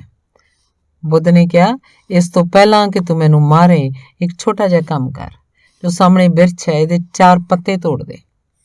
ਉਹਨੇ ਆਪਣੇ ਫਰਸੇ ਨੂੰ ਮਾਰਿਆ, ਇੱਕ ਟਹਿਣਾ ਤੋੜ ਦਿੱਤਾ। ਉਹਨੇ ਕਿਹਾ, ਇਹ ਰਹੇ 4 ਕੀ 4000। ਬੁੱਧ ਨੇ ਕਿਹਾ, ਹੁਣ ਇੱਕ ਛੋਟਾ ਜਿਹਾ ਕੰਮ ਹੋਰ ਕਰ, ਇਸ ਦੇ ਪਹਿਲਾਂ ਕਿ ਤੂੰ ਮੈਨੂੰ ਮਾਰੇ, ਇਹਨਾਂ ਨੂੰ ਵਾਪਸ ਇਸੇ ਦਰਖਤ ਨਾਲ ਜੋੜ ਦੇ। ਉਹ ਆਦਮੀ ਬੋਲਿਆ ਕਿ ਇਹ ਤਾਂ ਮੁਸ਼ਕਿਲ ਹੈ। ਤਾਂ ਬੁੱਧ ਨੇ ਕਿਹਾ, ਤੋੜਨਾ ਤਾਂ ਬੱਚਾ ਵੀ ਕਰ ਦਿੰਦਾ ਹੈ, ਜੋੜਨਾ ਜੋ ਕਰ ਸਕੇ ਉਸ 'ਚ ਪੁਰਸ਼ ਹੈ, ਉਸ 'ਚ ਪੁਰਸ਼ਾਰਥ ਹੈ। ਤੂੰ ਬਹੁਤ ਕਮਜ਼ੋਰ ਆਦਮੀ ਹੈ, ਤੂੰ ਸਿਰਫ ਤੋੜ ਸਕਦਾ ਹੈ। ਤੂੰ ਇਹ ਖਿਆਲ ਛੱਡ ਦੇ ਕਿ ਤੂੰ ਬੜਾ ਸ਼ਕਤੀਸ਼ਾਲੀ ਹੈ, ਇੱਕ ਪੱਤਾ ਨਹੀਂ ਜੋੜ ਸਕਦਾ। ਉਹਨੇ ਇੱਕ ਛਿਨ ਗੌਰ ਨਾਲ ਸੋਚਿਆ। ਉਹਨੇ ਕਿਹਾ, ਇਹ ਤਾਂ ਜ਼ਰੂਰ ਹੈ ਕਿ ਪੱਤਾ ਜੋੜਨ ਦਾ ਵੀ ਕੋਈ ਰਾਹ ਹੋ ਸਕਦਾ ਹੈ। ਬੁੱਧ ਨੇ ਕਿਹਾ, ਹੈ, ਅਸੀਂ ਉਸੇ ਰਾਹ ਤੇ ਚੱਲ ਰਹੇ ਹਾਂ। ਉਹਨੇ ਗੌਰ ਨਾਲ ਦੇਖਿਆ ਤੇ ਉਹਦੇ ਸਵੈਮਾਨ ਨੂੰ ਪਹਿਲੀ ਦਫਾ ਇਹ ਪਤਾ ਲੱਗਿਆ ਕਿ ਮਾਰਨ 'ਚ ਕੋਈ ਮਤਲਬ ਨਹੀਂ ਹੈ, ਮਾਰਨਾ ਕਮਜ਼ੋਰ ਵੀ ਕਰ ਸਕਦਾ ਹੈ। ਤਾਂ ਉਸਨੇ ਕਿਹਾ, ਮੈਂ ਤਾਂ ਕਮਜ਼ੋਰ ਨਹੀਂ ਹਾਂ, ਮੈਂ ਹੁਣ ਕੀ ਕਰਾਂ? ਬੁੱਧ ਨੇ ਕਿਹਾ, ਮੇਰੇ ਪਿੱਛੇ ਆ। ਅੰਗੁਲੀਮਾਲ ਭਿਕਸ਼ੂ ਹੋ ਗਿਆ। ਉਸ ਦਿਨ ਪਿੰਡ 'ਚ ਭਿਕਸ਼ਾ ਮੰਗਣ ਗਿਆ। ਸਾਰੇ ਲੋਕ ਡਰਦੇ ਮਾਰੇ ਆਪਣੇ ਮਕਾਨਾਂ ਤੇ ਚੜ੍ਹ ਗਏ ਤੇ ਉਹਨੂੰ ਪੱਥਰ ਮਾਰੇ। ਉਹ ਹੇਠਾਂ ਡਿੱਗ ਪਿਆ, ਲਹੂ ਲੁਹਾਨ। ਉਸ ਉੱਤੇ ਪੱਥਰ ਪੈ ਰਹੇ ਹਨ। ਬੁੱਧ ਉਹਦੇ ਕੋਲ ਆਏ ਤੇ ਉਹਨੂੰ ਕਿਹਾ, ਅੰਗੁਲੀਮਾਲ, ਬ੍ਰਾਹਮਣ ਅੰਗੁਲੀਮਾਲ, ਉੱਠ, ਅੱਜ ਤੂੰ ਪੁਰਸ਼ਾਰਥ ਸਿੱਧ ਕਰ ਦਿੱਤਾ ਹੈ। ਜਦ ਉਹਨਾਂ ਦੇ ਪੱਥਰ ਤੇਰੇ ਉੱਪਰ ਪੈ ਰਹੇ ਸੀ ਤਾਂ ਤੇਰੇ ਹਿਰਦੇ 'ਚ ਜ਼ਰਾ ਵੀ ਕ੍ਰੋਧ ਨਹੀਂ ਆਇਆ। ਜਦ ਤੇਰੇ ਸਰੀਰ 'ਚੋਂ ਲਹੂ ਡਿੱਗਣ ਲੱਗਿਆ, ਤੂੰ ਜ਼ਮੀਨ ਤੇ ਡਿੱਗ ਪਿਆ, ਤਦ ਵੀ ਤੇਰੇ ਹਿਰਦੇ 'ਚ ਉਹਨਾਂ ਦੇ ਪ੍ਰਤੀ ਪ੍ਰੇਮ ਹੀ ਭਰਿਆ ਹੋਇਆ ਸੀ। ਤੂੰ ਆਪਣੇ ਪੁਰਸ਼ਾਰਥ ਨੂੰ ਸਿੱਧ ਕਰ ਦਿੱਤਾ ਹੈ, ਤੂੰ ਬ੍ਰਾਹਮਣ ਹੋ ਗਿਆ। ਪਰ ਸੇਨਜਿਤ ਨੂੰ ਖਬਰ ਮਿਲੀ ਤਾਂ ਉਹ ਮਿਲਣ ਆਇਆ ਬੁੱਧ ਨੂੰ ਕਿ ਅੰਗੁਲੀਮਾਲ ਬਦਲ ਗਿਆ ਹੈ। ਉਹ ਆ ਬੈਠਾ। ਉਹਨੇ ਕਿਹਾ, ਅਸੀਂ ਸੁਣਦੇ ਹਾਂ ਕਿ ਅੰਗਲੀਮਾਲ ਸਾਧੂ ਹੋ ਗਿਆ, ਕੀ ਮੈਂ ਉਹਨਾਂ ਦੇ ਦਰਸ਼ਨ ਕਰ ਸਕਦਾ ਹਾਂ? ਬੁੱਧ ਬੋਲੇ, ਜੋ ਮੇਰੇ ਬਰਾਬਰ 'ਚ ਭਿਕਸ਼ੂ ਬੈਠੇ ਹੋਏ ਹਨ ਉਹ ਅੰਗਲੀਮਾਲ ਹਨ। ਪਰ ਸੇਨਜਿਤ ਨੇ ਸੁਣਿਆ, ਉਹਦੇ ਹੱਥ ਪੈਰ ਕੰਬ ਗਏ। ਨਾਂ ਤਾਂ ਪੁਰਾਣਾ ਸੀ ਤੇ ਡਰ ਤਾਂ ਉਹੀ ਸੀ ਉਸ ਆਦਮੀ ਦਾ। ਅੰਗਲੀਮਾਲ ਨੇ ਕਿਹਾ, ਨਾ ਡਰ। ਉਹ ਆਦਮੀ ਗਿਆ। ਉਹ ਸ਼ਕਤੀ ਜੋ ਉਸ ਆਦਮੀ ਦੀ ਸੀ ਤਬਦੀਲ ਹੋ ਗਈ। ਹੁਣ ਅਸੀਂ ਦੂਜੇ ਰਾਹ ਤੇ ਹਾਂ। ਹੁਣ ਤੂੰ ਸਾਨੂੰ ਮਾਰ ਸੁੱਟ ਤਾਂ ਸਾਰੇ ਮਨ ਤੋਂ ਤੇਰੇ ਪ੍ਰਤੀ ਕੋਈ ਵੀ ਅਸ਼ੁਭ ਚਾਹਨਾ ਨਹੀਂ ਉੱਠੇਗੀ। ਜਦ ਬੁੱਧ ਤੋਂ ਲੋਕਾਂ ਨੇ ਪੁੱਛਿਆ ਕਿ ਇੰਨਾ ਵੱਡਾ ਪਾਪੀ ਕਿਵੇਂ ਤਬਦੀਲ ਹੋਇਆ, ਤਾਂ ਬੁੱਧ ਨੇ ਕਿਹਾ, ਪਾਪ ਤੇ ਪੁੰਨ ਦਾ ਸਵਾਲ ਨਹੀਂ ਹੈ, ਸ਼ਕਤੀ ਦੀ ਤਬਦੀਲੀ ਦਾ ਸਵਾਲ ਹੈ। ਇਸ ਦੁਨੀਆ 'ਚ ਕੋਈ ਬੁਰਾ ਨਹੀਂ ਹੈ, ਇਸ ਦੁਨੀਆ 'ਚ ਕੋਈ ਭਲਾ ਨਹੀਂ ਹੈ, ਸਿਰਫ ਸ਼ਕਤੀ ਦੀਆਂ ਦਿਸ਼ਾਵਾਂ ਹਨ। ਸਾਡੇ ਅੰਦਰ ਬਹੁਤ ਸ਼ਕਤੀ ਹੈ। ਇਸ ਸਰੀਰ ਵਿੱਚ ਇਸ ਸਰੀਰ ਦੀਆਂ ਸ਼ਕਤੀਆਂ ਦਾ ਸਿਰਜਣਾਤਮਕ ਉਪਯੋਗ ਹੋਣਾ ਚਾਹੀਦਾ ਹੈ। ਇੱਕ ਤਾਂ ਮੈਂ ਕਿਹਾ ਕਿ ਜਦ ਭਾਵ ਵੇਗ ਉੱਠੇ ਤਾਂ ਤੁਸੀਂ ਸਰੀਰ ਦੇ ਕਿਸੇ ਅੰਗ ਨਾਲ ਉਸ ਭਾਵ ਵੇਗ ਦਾ ਉਪਯੋਗ ਕਰ ਲਓ, ਉਹਨੂੰ ਐਕਸਰਸਾਈਜ਼ ਵਿੱਚ ਉਪਯੋਗ ਕਰ ਲੈਣਾ। ਦੂਜੀ ਗੱਲ, ਆਪਣੇ ਜੀਵਨ 'ਚ ਕੁਝ ਸਿਰਜਣਾਤਮਕ ਕੰਮ ਸਿੱਖੋ। ਅਸੀਂ ਸਭ ਗੈਰ ਸਿਰਜਣਾਤਮਕ ਹਾਂ। ਪੁਰਾਣੇ ਦਿਨ ਸਨ। ਕੱਲ ਮੈਂ ਗੱਲ ਕਰਦਾ ਸੀ ਰਾਤੀ ਬਈ ਪੁਰਾਣੇ ਦਿਨ ਸਨ। ਇੱਕ ਪਿੰਡ 'ਚ ਇੱਕ ਬੰਦਾ ਜੁੱਤੀਆਂ ਬਣਾਉਂਦਾ ਸੀ। ਕੋਈ ਉਹਦੀ ਜੁੱਤੀ ਨੂੰ ਪਹਿਨਦਾ ਸੀ ਤਾਂ ਉਹ ਮਾਣ ਨਾਲ ਕਹਿੰਦਾ ਸੀ, ਮੇਰੀ ਬਣਾਈ ਜੁੱਤੀ ਹੈ। ਇੱਕ ਸਿਰਜਣ ਦਾ ਆਨੰਦ ਸੀ। ਇੱਕ ਬੰਦਾ ਗੱਡੀ ਦਾ ਪਹੀਆ ਬਣਾਉਂਦਾ ਸੀ, ਉਹ ਕਹਿੰਦਾ ਸੀ, ਮੇਰਾ ਬਣਾਇਆ ਹੋਇਆ। ਅੱਜ ਦੁਨੀਆ 'ਚ ਸਿਰਜਣ ਦਾ ਕੋਈ ਆਨੰਦ ਨਹੀਂ ਰਹਿ ਗਿਆ। ਤੁਹਾਡਾ ਬਣਾਇਆ ਹੋਇਆ ਕੁਝ ਵੀ ਨਹੀਂ ਹੈ। ਇਹ ਦੁਨੀਆ ਜਿਹੋ ਜਿਹੀ ਹੈ, ਉਸ ਬੰਦੇ ਦਾ ਬਣਾਇਆ ਹੋਇਆ ਕੁਝ ਵੀ ਨਹੀਂ ਰਹਿ ਜਾਏਗਾ। ਉਹਦਾ ਨਤੀਜਾ ਇਹ ਹੋਇਆ ਕਿ ਜੋ ਸਿਰਜਣਾਤਮਕ ਆਨੰਦ ਸੀ ਤੁਹਾਡਾ, ਉਹ ਛੋਪਲੇ ਹੋ ਗਿਆ। ਜੇ ਉਹ ਛੋਪਲੇ ਹੋ ਜਾਏਗਾ ਤਾਂ ਸ਼ਕਤੀਆਂ ਦਾ ਕੀ ਬਣੇਗਾ? ਉਹ ਵਿਨਾਸ਼ ਦੇ ਵੱਲ ਤਾਂਗਵਾਨ ਹੋਣਗੀਆਂ। ਸੁਭਾਵਕ ਹੀ ਸ਼ਕਤੀ ਦਾ ਕੁਝ ਨਾ ਕੁਝ ਹੋਏਗਾ, ਜਾਂ ਤਾਂ ਵਿਨਾਸ਼ ਹੋਏਗਾ ਜਾਂ ਸਿਰਜਣਾ ਹੋਏਗੀ। ਇਸ ਲਈ ਜੀਵਨ 'ਚ ਕੋਈ ਸਿਰਜਣਾਤਮਕ ਕੰਮ ਵੀ ਕਰੋ। ਸਿਰਜਣਾਤਮਕ ਮਤਲਬ ਜੋ ਸਿਰਫ ਤੁਸੀਂ ਆਪਣੇ ਆਨੰਦ ਦੀ ਖਾਤਰ ਬਣਾ ਰਹੇ ਹੋ। ਇੱਕ ਮੂਰਤੀ ਬਣਾਓ ਤਾਂ ਕੋਈ ਹਰਜ਼ ਨਹੀਂ। ਇੱਕ ਗੀਤ ਲਿਖੋ, ਇੱਕ ਗੀਤ ਗਾਓ, ਇੱਕ ਸਿਤਾਰ ਨੂੰ ਵਜਾਓ, ਕੋਈ ਹਰਜ਼ ਨਹੀਂ। ਉਹਨੂੰ ਕਰਨਾ ਸਿਰਫ ਆਨੰਦ ਦੀ ਖਾਤਰ, ਧੰਦੇ ਦੀ ਖਾਤਰ ਨਹੀਂ। ਜ਼ਿੰਦਗੀ 'ਚ ਇੱਕ ਕੰਮ ਚੁਣਨਾ ਜੋ ਤੁਹਾਡਾ ਆਨੰਦ ਹੈ, ਜੋ ਤੁਹਾਡਾ ਧੰਦਾ ਨਹੀਂ ਹੈ, ਤਾਂ ਤੁਹਾਡੀਆਂ ਬਹੁਤ ਸਾਰੀਆਂ ਸ਼ਕਤੀਆਂ ਦਾ ਵਿਨਾਸ਼ਾਤਮਕ ਰੁਖ ਤਬਦੀਲ ਹੋਏਗਾ ਤੇ ਉਹ ਸਿਰਜਣਾ 'ਚ ਲੱਗਣਗੀਆਂ। ਭਾਵ ਵੇਗ ਨੂੰ ਰੋਕਣ ਦੇ ਲਈ ਮੈਂ ਕਿਹਾ ਹੈ, ਆਮ ਜੀਵਨ ਨੂੰ ਸਿਰਜਣਾਤਮਕ ਦ੍ਰਿਸ਼ਟੀ ਦੇਣਾ। ਕੋਈ ਫਿਕਰ ਨਹੀਂ। ਘਰ 'ਚ ਇੱਕ ਬਗੀਚੀ ਲਾਓ, ਉਹਨਾਂ ਫੁੱਲਾਂ ਨੂੰ ਪ੍ਰੇਮ ਕਰੋ, ਉਹਨਾਂ ਦਾ ਆਨੰਦ ਲਓ। ਕੋਈ ਫਿਕਰ ਨਹੀਂ। ਇੱਕ ਪੱਥਰ ਨੂੰ ਘਸਾ ਕੇ ਇੱਕ ਛੋਟੀ ਜਿਹੀ ਮੂਰਤੀ ਬਣਾਓ। ਹਰ ਆਦਮੀ ਜਿਹੜਾ ਸਮਝਦਾਰ ਹੈ, ਰੋਜ਼ੀ ਰੋਟੀ ਦੇ ਇਲਾਵਾ ਕੁਝ ਸਮਾਂ ਸਿਰਜਣ ਦੇ ਲਈ ਦੇਵੇਗਾ, ਤੇ ਜਿਹੜਾ ਨਹੀਂ ਦੇਗਾ ਉਹ ਗਲਤੀ 'ਚ ਪੈ ਜਾਏਗਾ, ਉਹਦਾ ਜੀਵਨ ਖਰਾਬ ਹੋ ਜਾਏਗਾ। ਛੋਟਾ ਜਿਹਾ ਗੀਤ ਲਿਖੋ। ਇੱਕ ਹਸਪਤਾਲ 'ਚ ਜਾਓ, ਕੁਝ ਮਰੀਜ਼ਾਂ ਨੂੰ 2-2 ਫੁੱਲ ਦੇ ਆਓ, ਕੋਈ ਫਿਕਰ ਨਹੀਂ ਹੈ। ਰਾਹ 'ਚ ਕੋਈ ਮੰਗਤਾ ਮਿਲ ਜਾਏ, 2 ਛਿੰਨ ਉਹਨੂੰ ਗਲੇ ਲਾ ਲਓ, ਕੋਈ ਫਿਕਰ ਨਹੀਂ ਹੈ। ਕੁਝ ਸਿਰਜਣਾਤਮਕ ਕਰੋ ਜੋ ਸਿਰਫ ਆਨੰਦ ਹੈ ਤੁਹਾਡਾ, ਤੇ ਜਿਸ 'ਚ ਤੁਸੀਂ ਕੁਝ ਲੈਣਾ ਨਹੀਂ, ਕੁਝ ਦੇਣਾ ਨਹੀਂ, ਜਿਹਨੂੰ ਕਰ ਲੈਣਾ ਹੀ ਤੁਹਾਡਾ ਆਨੰਦ ਹੈ। ਜੀਵਨ 'ਚ ਕੁਝ ਇੱਕ ਬਿੰਦੂ ਚੁਣੋ ਜਿਹਨੂੰ ਸਿਰਫ ਕਰ ਲੈਣਾ ਤੁਹਾਡਾ ਆਨੰਦ ਹੈ। ਤੁਹਾਡੀਆਂ ਸਾਰੀਆਂ ਸ਼ਕਤੀਆਂ ਉਸ ਤਰਫ ਉੱਲਣਗੀਆਂ। ਵਿਨਾਸ਼ ਦੀ ਖਾਤਰ ਤੁਹਾਡੇ ਕੋਲ ਸ਼ਕਤੀਆਂ ਨਹੀਂ ਬਚਣਗੀਆਂ। ਜੋ ਬੰਦਾ ਜਿੰਨਾ ਉਸਾਰੂ ਹੋਏਗਾ, ਉਨਾ ਹੀ ਉਹਦਾ ਕ੍ਰੋਧ, ਉਹਦਾ ਸੈਕਸ ਲੋਪ ਹੋ ਜਾਏਗਾ। ਇਹ ਅਣਉਸਾਰੂ ਬੰਦੇ ਦੇ ਲੱਛਣ ਹਨ। ਤੁਹਾਡੇ ਕੋਲ ਬਹੁਤ ਸ਼ਕਤੀਆਂ ਹਨ, ਉਹ ਕਿੱਥੇ ਜਾਣਗੀਆਂ? ਉਹ ਸੈਕਸ 'ਚੋਂ ਨਿਕਲਣਗੀਆਂ, ਕਾਮ ਵਾਸਨਾ 'ਚੋਂ ਨਿਕਲਣਗੀਆਂ। ਨਿਕਲਣਾ ਜ਼ਰੂਰੀ ਹੈ। ਤਾਂ ਦੁਨੀਆ 'ਚ ਜੋ ਬਹੁਤ ਵੱਡੇ ਵੱਡੇ ਸਿਰਜਣਾਤਮਕ ਮੂਰਤੀਕਾਰ, ਚਿੱਤਰਕਾਰ ਜਾਂ ਕਵੀ ਹੋਏ ਹਨ, ਉਹਨਾਂ ਦੇ ਅਣਵਿਆਹਤਾ ਰਹਿ ਜਾਣ ਦਾ ਹੋਰ ਕੋਈ ਰਹੱਸ ਨਹੀਂ ਹੈ। ਕੁੱਲ ਰਹੱਸ ਇੰਨਾ ਹੈ ਕਿ ਉਹ ਸਾਰੀ ਸ਼ਕਤੀ ਉਹਨਾਂ ਦੀ ਸਿਰਜਣਾ 'ਚ ਛੁਪਨ ਹੋ ਗਈ। ਉਹ ਟਰਾਂਸਫਾਰਮ ਹੋ ਗਈ, ਸਬਲੀਮੇਟ ਹੋ ਗਈ। ਜੇ ਉਹ ਇੱਥੇ ਸਬਲੀਮੇਟ ਨਾ ਹੁੰਦੀ ਤਾਂ ਬਹੁਤ ਨੀਵੇਂ ਤਲ 'ਤੇ ਸਿਰਜਣ 'ਚ ਖਰਚ ਹੁੰਦੀ। ਔਲਾਦ ਦੀ ਸਿਰਜਣਾ 'ਚ ਤਾਂ ਉਹ ਬੱਚੇ ਪੈਦਾ ਕਰਨ 'ਚ ਖਰਚ ਹੁੰਦੀ। ਉਹੀ ਸ਼ਕਤੀ ਜੋ ਇੱਕ ਨਾ ਅਮਰ ਕਾਵਿਆਂ ਨੂੰ, ਅਮਰ ਚਿੱਤਰਾਂ ਨੂੰ ਉਸਾਰਨ 'ਚ ਖਰਚ ਹੋ ਗਈ। ਸੋ ਜ਼ਿੰਦਗੀ 'ਚ ਸ਼ਕਤੀ ਦਾ ਸਬਲੀਮੇਸ਼ਨ, ਉਹਦਾ ਉਭਾਰਿਆ ਜਾਣਾ ਬਹੁਤ ਜ਼ਰੂਰੀ ਹੈ। ਇਸ ਲਈ ਚੇਤੇ ਰੱਖਣਾ, ਸਰੀਰ ਦੀ ਮੁਕੰਮਲ ਸ਼ੁੱਧੀ ਦੇ ਲਈ ਜ਼ਿੰਦਗੀ 'ਚ ਕੁਝ ਉਸਾਰੂ ਹੋਣ ਦੀ ਚੇਸ਼ਟਾ ਕਰਨਾ। ਸਿਰਫ ਉਸਾਰੂ ਮਨੁੱਖ ਹੀ ਧਾਰਮਿਕ ਹੋ ਸਕਦਾ ਹੈ, ਹੋਰ ਕੋਈ ਮਨੁੱਖ ਧਾਰਮਿਕ ਨਹੀਂ ਹੋ ਸਕਦਾ। ਸਰੀਰ ਸ਼ੁੱਧੀ ਦੇ ਲਈ ਇਹ ਬੁਨਿਆਦੀ ਗੱਲਾਂ ਮੈਂ ਤੁਹਾਨੂੰ ਦੱਸੀਆਂ ਹਨ, ਬਹੁਤ ਬੁਨਿਆਦੀ। ਹੁਣ ਬਹੁਤ ਨਿਗੂਣੀਆਂ ਗੱਲਾਂ, ਇਹ ਬਹੁਤ ਬੁਨਿਆਦੀ ਗੱਲਾਂ ਹਨ। ਇਹਨਾਂ ਨੂੰ ਜਿਹੜਾ ਸੰਭਾਲਦਾ ਹੈ, ਨਿਗੂਣੀਆਂ ਗੱਲਾਂ ਆਪਣੇ ਆਪ ਸੰਭਲ ਜਾਣਗੀਆਂ।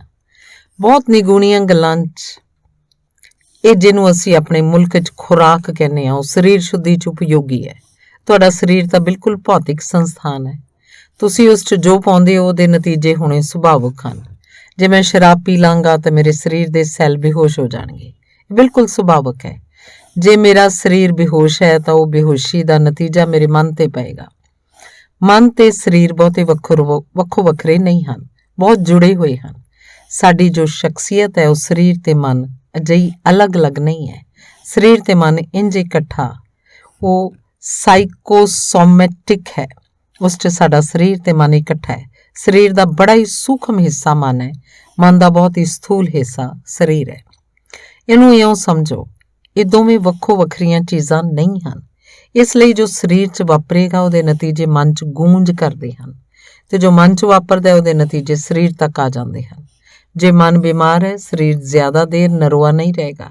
ਜੇ ਸਰੀਰ ਬਿਮਾਰ ਹੈ ਤਾਂ ਮਨ ਜ਼ਿਆਦਾ ਦੇਰ ਨਰੋਆ ਨਹੀਂ ਰਹਿ ਸਕੇਗਾ। ਇਹ ਖਬਰਾਂ ਇੱਕ ਦੂਜੇ 'ਚ ਸੁਣੀਆਂ ਤੇ ਸਮਝੀਆਂ ਜਾਂਦੀਆਂ ਹਨ। ਇਸ ਲਈ ਜਿਹੜੇ ਲੋਕ ਮਨ ਨੂੰ ਨਰੋਆ ਰੱਖਣ ਦਾ ਉਪਾਅ ਸਮਝ ਲੈਂਦੇ ਹਨ, ਉਹ ਸਰੀਰ ਦੇ ਬਾਬਤ ਮੁਫਤ ਵਿੱਚ ਬਹੁਤ ਸਾਰਾ ਨਰੋਆਪਣ ਹਾਸਲ ਕਰ ਲੈਂਦੇ ਹਨ, ਜਿਹਦੇ ਲਈ ਉਹ ਕੋਈ ਕਮਾਉਂਦੇ ਨਹੀਂ ਹਨ, ਜਿਹਦੇ ਲਈ ਉਹ ਕੋਈ ਕੋਸ਼ਿਸ਼ ਨਹੀਂ ਕਰਦੇ। ਸਰੀਰ ਤੇ ਮਨ ਸਾਂਝੀ ਘਟਨਾ ਹੈ। ਸਰੀਰ ਤੇ ਜੋ ਹੋਏਗਾ ਉਹ ਮਨ ਤੇ ਹੋਏਗਾ। ਇਸ ਲਈ ਤੁਹਾਡੀ ਆਪਣੀ ਖੁਰਾਕ 'ਚ, ਤੁਹਾਡੇ ਭੋਜਨ 'ਚ ਤੁਹਾਨੂੰ ਰਤਾ ਵਿਵੇਕਪੂਰਨ ਹੋਣਾ ਜ਼ਰੂਰੀ ਹੈ। ਪਹਿਲੀ ਗੱਲ, ਉਹ ਇੰਨਾ ਜ਼ਿਆਦਾ ਨਾ ਹੋਏ ਕਿ ਸਰੀਰ ਉਹਦੇ ਕਾਰਨ ਆਲਸ ਨਾਲ ਭਰਦਾ ਹੋਏ। ਆਲਸ ਅਸ਼ੁੱਧੀ ਹੈ। ਉਹ ਜਿਹਾ ਨਾ ਹੋਏ ਕਿ ਸਰੀਰ ਉਤੇਜਨਾ ਨਾਲ ਭਰਦਾ ਹੋਏ। ਉਤੇਜਨਾ ਅਸ਼ੁੱਧੀ ਹੈ, ਕਿਉਂਕਿ ਉਤੇਜਨਾ ਗੁੰਝਲਾਂ ਪੈਦਾ ਕਰੇਗੀ। ਅਜਿਹਾ ਨਾ ਹੋਏ ਕਿ ਸਰੀਰ ਮਾਂਦ ਪੈਦਾ ਕਰੇ, ਕਿਉਂਕਿ ਮਾਂਦਤਾ ਕਮਜ਼ੋਰੀ ਹੈ।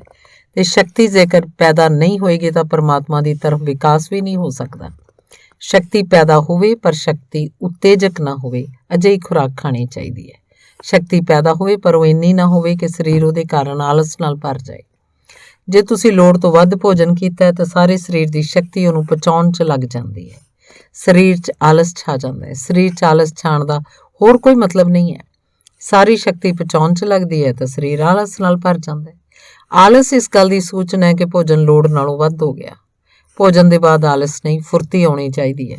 ਯਾਨੀ ਸੁਭਾਵਕ ਹੈ, ਭੁੱਖ ਲੱਗੀ ਸੀ, ਭੋਜਨ ਕੀਤਾ, ਫੁਰਤੀ ਆਉਣੀ ਚਾਹੀਦੀ ਹੈ, ਕਿਉਂਕਿ ਸ਼ਕਤੀ ਪੈਦਾ ਹੋਣ ਦਾ ਸੋਮਾ ਅੰਦਰ ਗਿਆ, ਪਰ ਤੁਹਾਨੂੰ ਤਾਂ ਆਲਸ ਆਉਂਦਾ ਹੈ। ਆਲਸ ਇਸ ਗੱਲ ਦਾ ਮਤਲਬ ਹੈ ਕਿ ਤੁਸੀਂ ਇੰਨਾ ਭੋਜਨ ਕਰ ਲਿਆ ਕਿ ਹੁਣ ਸਰੀਰ ਦੀ ਸਾਰੀ ਸ਼ਕਤੀ ਉਹਨੂੰ ਪਚਾਏਗੀ, ਤਾਂ ਸਰੀਰ ਆਪਣੀ ਸਾਰੀ ਸ਼ਕਤੀ ਨੂੰ ਖਿੱਚ ਕੇ ਪੇਟ 'ਚ ਲੈ ਜਾਏਗਾ ਤੇ ਸਭ ਤਰਫ ਤੋਂ ਸ਼ਕਤੀ ਕਮਜ਼ੋਰ ਹੋਣ ਨਾਲ ਆਲਸ ਆ ਜਾਏਗਾ। ਇਸ ਲਈ ਭੋਜਨ ਫੁਰਤੀ ਦੇਵੇ ਤਦ ਸਹੀ ਹੈ, ਭੋਜਨ ਉਤੇਜਨਾ ਨਾ ਦੇਵੇ ਤਦ ਸਹੀ ਹੈ, ਭੋਜਨ ਮਦਹੋਸ਼ੀ ਨਾ ਦੇਵੇ ਤਦ ਸਹੀ ਹੈ। ਸੋ ਤਿੰਨੇ ਗੱਲਾਂ ਚੇਤੇ ਰੱਖੋ। ਭੋਜਨ ਸੁਸਤੀ ਨਾ ਦੇਵੇ ਤਾਂ ਉਹ ਸ਼ੁੱਧ ਹੈ, ਭੋਜਨ ਉਤੇਜਨਾ ਨਾ ਦੇਵੇ ਤਾਂ ਉਹ ਸ਼ੁੱਧ ਹੈ, ਭੋਜਨ ਮਾਦਕਤਾ ਨਾ ਦੇਵੇ ਤਾਂ ਉਹ ਸ਼ੁੱਧ ਹੈ। ਇਹ ਮੋਟੀਆਂ ਗੱਲਾਂ ਹਨ ਤੇ ਤੁਹਾਨੂੰ ਇਹਨਾਂ ਨਾ ਸਮਝ ਮੈਂ ਨਹੀਂ ਮੰਨਦਾ ਕਿ ਇਹਨਾਂ ਦੇ ਵਿਸਥਾਰ 'ਚ ਚਰਚਾ ਕਰਨ ਦੀ ਜ਼ਰੂਰਤ ਹੈ। ਇਹਨਾਂ ਨੂੰ ਤੁਸੀਂ ਸਮਝੋਗੇ ਤੇ ਆਪਣੇ ਢੰਗ ਨਾਲ ਵਿਵਸਥ ਕਰੋਗੇ। ਦੂਜੀ ਗੱਲ, ਦੋਇਮ ਗੱਲਾਂ ਵਿੱਚ ਸਰੀਰ ਦੇ ਲਈ ਥੋੜ੍ਹੀ ਜਿਹੀ ਵਰਜਿਸ਼ ਬਹੁਤ ਜ਼ਰੂਰੀ ਹੈ, ਕਿਉਂਕਿ ਸਰੀਰ ਜਿਨ੍ਹਾਂ ਤੱਤਾਂ ਤੋਂ ਮਿਲ ਕੇ ਬਣਿਆ ਹੈ ਉਹ ਤੱਤ ਵਰਜਿਸ਼ ਦੇ ਸਮੇਂ ਵਿਸਥਾਰ ਪਾਉਂਦੇ ਹਨ। ਵਰਜਿਸ਼ ਦਾ ਮਤਲਬ ਹੈ ਵਿਸਥਾਰ, ਸੰਕੋਚ ਦੇ ਉਲਟ ਹੈ ਵਰਜਿਸ਼। ਜਦ ਤੁਸੀਂ ਦੌੜਦੇ ਹੋ ਤਾਂ ਤੁਹਾਡੇ ਸਾਰੇ ਕਣ ਤੇ ਸਾਰੇ ਲਿਵਿੰਗ ਸੈਲਸ, ਪੂਰੇ ਜਿਉਂਦੇ ਕੋਸ਼ਟ ਵਿਸਥਾਰਤ ਹੁੰਦੇ ਹਨ, ਫੈਲਦੇ ਹਨ। ਜਦੋਂ ਫੈਲਦੇ ਹਨ ਤਾਂ ਤੁਹਾਨੂੰ ਤੰਦਰੁਸਤੀ ਦਾ ਅਨੁਭਵ ਹੁੰਦਾ ਹੈ। ਜਦੋਂ ਸੁੰਗੜਦੇ ਹਨ ਤਾਂ ਬਿਮਾਰੀ ਦਾ ਅਨੁਭਵ ਹੁੰਦਾ ਹੈ। ਜਦ ਤੁਹਾਡਾ ਸਾਹ ਪੂਰੇ ਦੇ ਪੂਰੇ ਪ੍ਰਾਣ ਦੇ ਫੇਫੜੇ ਨੂੰ ਖੋਲ੍ਹਦਾ ਹੈ, ਸਾਰੇ ਕਾਰਬਨ ਡਾਈਆਕਸਾਈਡ ਨੂੰ ਬਾਹਰ ਸੁੱਟਦਾ ਹੈ, ਤਾਂ ਤੁਹਾਡੇ ਖੂਨ ਦੀ ਗਤੀ ਵੱਧਦੀ ਹੈ। ਖੂਨ ਦੀ ਗਤੀ ਵੱਧਦੀ ਹੈ ਤਾਂ ਸਰੀਰ ਦੀਆਂ ਸਾਰੀਆਂ ਸ਼ੁੱਧੀਆਂ ਦੂਰ ਹੁੰਦੀਆਂ ਹਨ। ਇਸ ਲਈ ਯੋਗ ਨੇ ਸਰੀਰ ਦੀ ਮੁਕੰਮਲ ਸ਼ੁੱਧੀ ਨੂੰ ਬਹੁਤ ਲਾਜ਼ਮੀ ਨਿਯਮਾਂ ਦੇ ਅਧੀਨ ਰੱਖਿਆ। ਸੋ ਥੋੜ੍ਹੀ ਵਰਜਿਸ਼ ਕਰੋ। ਅਤ ਵਿਸ਼ਰਾਮ ਨੁਕਸਾਨ ਕਰਦਾ ਹੈ, ਅਤ ਵਰਜਿਸ਼ ਵੀ ਨੁਕਸਾਨ ਕਰਦੀ ਹੈ। ਇਸ ਲਈ ਅਤ ਵਰਜਿਸ਼ ਨੂੰ ਨਹੀਂ ਕਹਿ ਰਿਹਾ, ਅਤ ਵਰਜਿਸ਼ ਨਹੀਂ, ਥੋੜ੍ਹੀ ਸਹੀ ਵਰਜਿਸ਼ ਜਿਸ ਨਾਲ ਤੁਹਾਨੂੰ ਤੰਦਰੁਸਤੀ ਦਾ ਬੋਧ ਹੋਵੇ, ਤੇ ਅਤ ਵਿਸ਼ਰਾਮ ਨਹੀਂ, ਥੋੜ੍ਹਾ ਵਿਸ਼ਰਾਮ ਵੀ, ਜਿੰਨੀ ਵਰਜਿਸ਼ ਓਨਾ ਵਿਸ਼ਰਾਮ। ਇਸ ਸਦੀ 'ਚ ਵਰਜਿਸ਼ ਵੀ ਨਹੀਂ ਤੇ ਵਿਸ਼ਰਾਮ ਵੀ ਨਹੀਂ। ਅਸੀਂ ਬਹੁਤ ਅਜੀਬ ਹਾਲਤ ਵਿੱਚ ਹਾਂ। ਤੁਸੀਂ ਵਰਜਿਸ਼ ਤਾਂ ਕਰਦੇ ਨਹੀਂ, ਤੁਸੀਂ ਵਿਸ਼ਰਾਮ ਵੀ ਨਹੀਂ ਕਰਦੇ। ਜਿਹਨੂੰ ਤੁਸੀਂ ਵਿਸ਼ਰਾਮ ਕਹਿੰਦੇ ਹੋ, ਵਿਸ਼ਰਾਮ ਨਹੀਂ ਹੈ। ਤੁਸੀਂ ਪਏ ਹੋ, ਪਾਸੇ ਪਰਤਾ ਰਹੇ ਹੋ, ਵਿਸ਼ਰਾਮ ਨਹੀਂ ਹੈ। ਇੱਕ ਗਹਿਰੀ ਗੂੜੀ ਨੀਂਦ ਜਿਸ 'ਚ ਕਿ ਸਾਰਾ ਸਰੀਰ ਸੌਂ ਜਾਵੇ ਤੇ ਉਹਦੇ ਸਾਰੇ ਕੰਮ ਦਾ ਜੋ ਬੋਝ ਉਸ ਉੱਪਰ ਪਿਆ ਹੈ ਉਹ ਸਭ ਲੋਪ ਹੋ ਜਾਏ। ਕੀ ਤੁਸੀਂ ਕਦੇ ਖਿਆਲ ਕੀਤਾ ਕਿ ਜੇ ਤੁਸੀਂ ਸਾਰੇ ਅਣਸਿਹਤਮੰਦ ਉੱਠੇ ਹੋ ਤਬੀਅਤ ਤਾਜ਼ੀ ਨਹੀਂ ਹੈ ਤਾਂ ਤੁਹਾਡਾ ਵਤੀਰਾ ਨਰੋਆ ਨਹੀਂ ਹੁੰਦਾ। ਜੇ ਤੁਹਾਨੂੰ ਨੀਂਦ ਚੰਗੀ ਨਹੀਂ ਆਈ ਹੁੰਦੀ ਤੇ ਸਵੇਰੇ ਇੱਕ ਭਿਖਾਰੀ ਤੁਹਾਤੋਂ ਭੀਖ ਮੰਗਣ ਆਇਆ, ਬਹੁਤ ਅਸੰਭਵ ਹੈ ਕਿ ਤੁਸੀਂ ਉਹਨੂੰ ਭੀਖ ਦੇ ਸਕੋ। ਤੇ ਜੇ ਤੁਸੀਂ ਰਾਤੀ ਬਹੁਤ ਗੂੜੇ ਨੀਂਦਰੇ ਸੁੱਤੇ ਕਿਸੇ ਨੇ ਹੱਥ ਫੈਲਾਏ ਹਨ ਤਾਂ ਬਹੁਤ ਅਸੰਭਵ ਹੈ ਕਿ ਤੁਸੀਂ ਆਪਣੇ ਹੱਥ ਨੂੰ ਦੇਣ ਤੋਂ ਰੋਕ ਸਕੋ। ਇਸ ਲਈ ਭਿਖਾਰੀ ਸਵੇਰੇ ਤੁਹਾਡੇ ਘਰ ਮੰਗਣ ਆਉਂਦੇ ਹਨ, ਸ਼ਾਮ ਨੂੰ ਨਹੀਂ, ਕਿਉਂਕਿ ਸਵੇਰੇ ਸੰਭਾਵਨਾ ਮਿਲਣ ਦੀ ਹੈ, ਸ਼ਾਮ ਨੂੰ ਕੋਈ ਸੰਭਾਵਨਾ ਨਹੀਂ ਹੈ। ਇਹ ਬਹੁਤ ਮਨੋਵਿਗਿਆਨਕ ਹੈ। ਭਿਖਾਰੀ ਐਵੇਂ ਹੀ ਸਵੇਰੇ ਤੁਹਾਡੇ ਘਰ ਨਹੀਂ ਆ ਰਿਹਾ, ਸ਼ਾਮ ਨੂੰ ਨਹੀਂ ਆਉਂਦਾ। ਸ਼ਾਮ ਨੂੰ ਕੋਈ ਮਤਲਬ ਨਹੀਂ ਹੈ। ਸ਼ਾਮ ਨੂੰ ਤੁਸੀਂ ਇੰਨੇ ਥੱਕੇ, ਸਰੀਰ ਇੰਨਾ ਗਲਤ ਹਾਲਤ 'ਚ ਹੋਏਗਾ, ਤੁਸੀਂ ਸ਼ਾਇਦ ਹੀ ਕਿਸੇ ਨੂੰ ਕੁਝ ਦੇ ਸਕੋ। ਇਸ ਲਈ ਉਹ ਸਵੇਰੇ ਆਉਂਦਾ ਹੈ। ਇਹ ਸੂਰਜ ਉੱਗ ਰਿਹਾ ਹੈ, ਤੁਸੀਂ ਨਹਾਏ ਹੋਗੇ, ਕਿਸੇ ਨੇ ਘਰ 'ਚ ਪ੍ਰਾਰਥਨਾ ਕੀਤੀ ਹੋਏਗੀ, ਉਹ ਬਾਹਰ ਆ ਕੇ ਬੈਠਾ ਹੈ। ਜੇ ਇਨਕਾਰ ਕਰਨਾ ਬਹੁਤ ਮੁਸ਼ਕਿਲ ਹੋਏਗਾ। ਸਰੀਰ ਨੂੰ ਠੀਕ ਆਰਾਮ ਮਿਲੇ ਤਾਂ ਤੁਹਾਡਾ ਵਤੀਰਾ ਬਦਲਦਾ ਹੈ। ਇਸ ਲਈ ਅਸਾਂ ਨੇ ਖੁਰਾਕ ਤੇ ਵਿਹਾਰ ਨੂੰ ਸਾਂਝਾ ਮੰਨਿਆ ਹਮੇਸ਼ਾ ਤੋਂ। ਜਿਹੋ ਜਿਹੀ ਖੁਰਾਕ ਹੋਏਗੀ ਉਹੋ ਜਿਹਾ ਵਿਚਾਰ ਹੋਏਗਾ। ਜੇ ਉਹਨਾਂ ਦੋਹਾਂ 'ਚ ਸਾਦਗੀ ਹੋਏਗੀ ਤਾਂ ਜੀਵਨ 'ਚ ਬੜੀ ਗਤੀ ਤੇ ਬੜਾ ਅੰਦਰੂਨੀ ਪ੍ਰਵੇਸ਼ ਹੋਣਾ ਸ਼ੁਰੂ ਹੁੰਦਾ ਹੈ।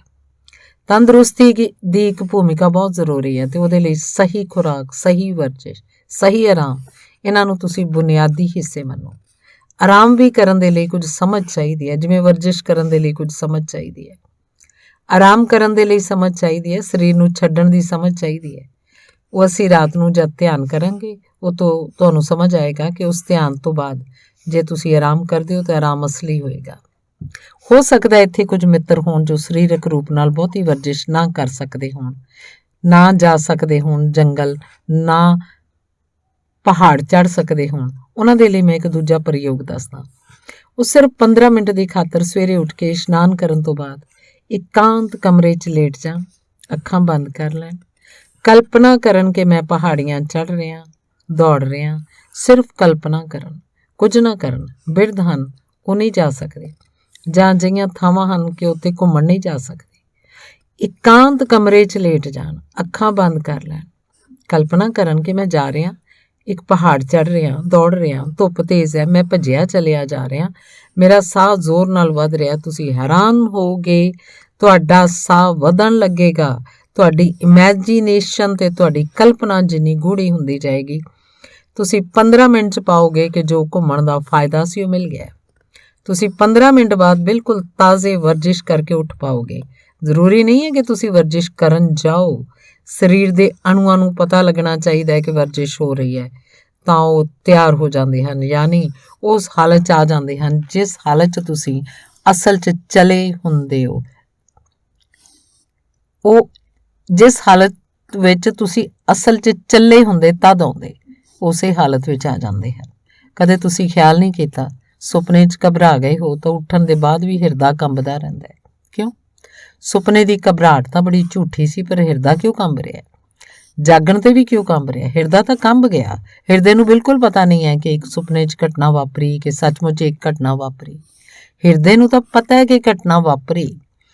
ਬਸ ਤਾਂ ਜੇ ਤੁਸੀਂ ਇਮੈਜੀਨੇਸ਼ਨ 'ਚ ਵੀ ਵਰਜਿਸ਼ ਕਰਦੇ ਹੋ ਤਾਂ ਫਾਇਦਾ ਉਨਾ ਹੀ ਹੋ ਜਾਂਦਾ ਹੈ ਜਿੰਨਾ ਕਿ ਅਸਲ 'ਚ ਵਰਜਿਸ਼ ਕਰੋ, ਕੋਈ ਫਰਕ ਨਹੀਂ ਪੈਂਦਾ। ਇਸ ਲਈ ਜੋ ਬਹੁਤ ਸਮਝਦਾਰ ਹਨ ਇਸ ਮਾਮਲੇ 'ਚ, ਉਹਨਾਂ ਨੇ ਬੜੀਆਂ ਅਨੋਖੀਆਂ ਤਰਕੀਬਾਂ ਕੱਢ ਲਈਆਂ ਸਨ। ਜੇ ਉਹਨਾਂ ਨੂੰ ਤੁਸੀਂ ਇੱਕ ਜੇਲ੍ਹ 'ਚ ਵੀ ਬੰਦ ਕਰ ਦਿਓ ਤਾਂ ਉਹਨਾਂ ਦੀ ਸਿਹਤ ਨੂੰ ਕੋਈ ਨੁਕਸਾਨ ਨਹੀਂ ਹੋਏਗਾ, ਕਿਉਂਕਿ 15 ਮਿੰਟ ਵਿਸ਼ਰਾਮ ਕਰਕੇ ਹੋਰ ਵਰਜਿਸ਼ ਕਰ ਲੈਣਗੇ। ਸੋ ਇਹਨੂੰ ਵੀ ਕਰਕੇ ਵੇਖਣਾ। ਜੋ ਨਹੀਂ ਜਾ ਸਕਦੇ, ਨਹੀਂ ਜਾਣ ਦੀਆਂ ਹਾਲਤਾਂ 'ਚ ਹਨ, ਉਹ ਇਹਦਾ ਪ੍ਰਯੋਗ ਕਰਨ ਤੇ ਨੀਂਦ ਦੇ ਲਈ ਰਾਤ ਦਾ ਜੋ ਧਿਆਨ ਹੈ ਉਹਦੇ ਬਾਅਦ ਨੀਂਦ ਕਰਨ। ਸਰੀਰ ਹੋਇਓ ਸ਼ੁੱਧ ਹੋਏਗਾ। ਸਰੀਰ ਸ਼ੁੱਧ ਹੋਏਗਾ ਤਾਂ ਸਰੀਰ ਦੀ ਸ਼ੁੱਧੀ ਵੀ ਆਪਣੇ ਆਪ 'ਚ ਇੱਕ ਅਨੋਖਾ ਆਨੰਦ ਹੈ ਤੇ ਉਸ ਆਨੰਦ ਵਿੱਚ ਫਿਰ ਅੰਤਸ਼ ਪ੍ਰਵੇਸ਼ ਹੁੰਦਾ ਹੈ। ਇਹ ਪਹਿਲਾ ਪੜਾਅ ਹੋਇਆ। ਧੰਨਵਾਦ।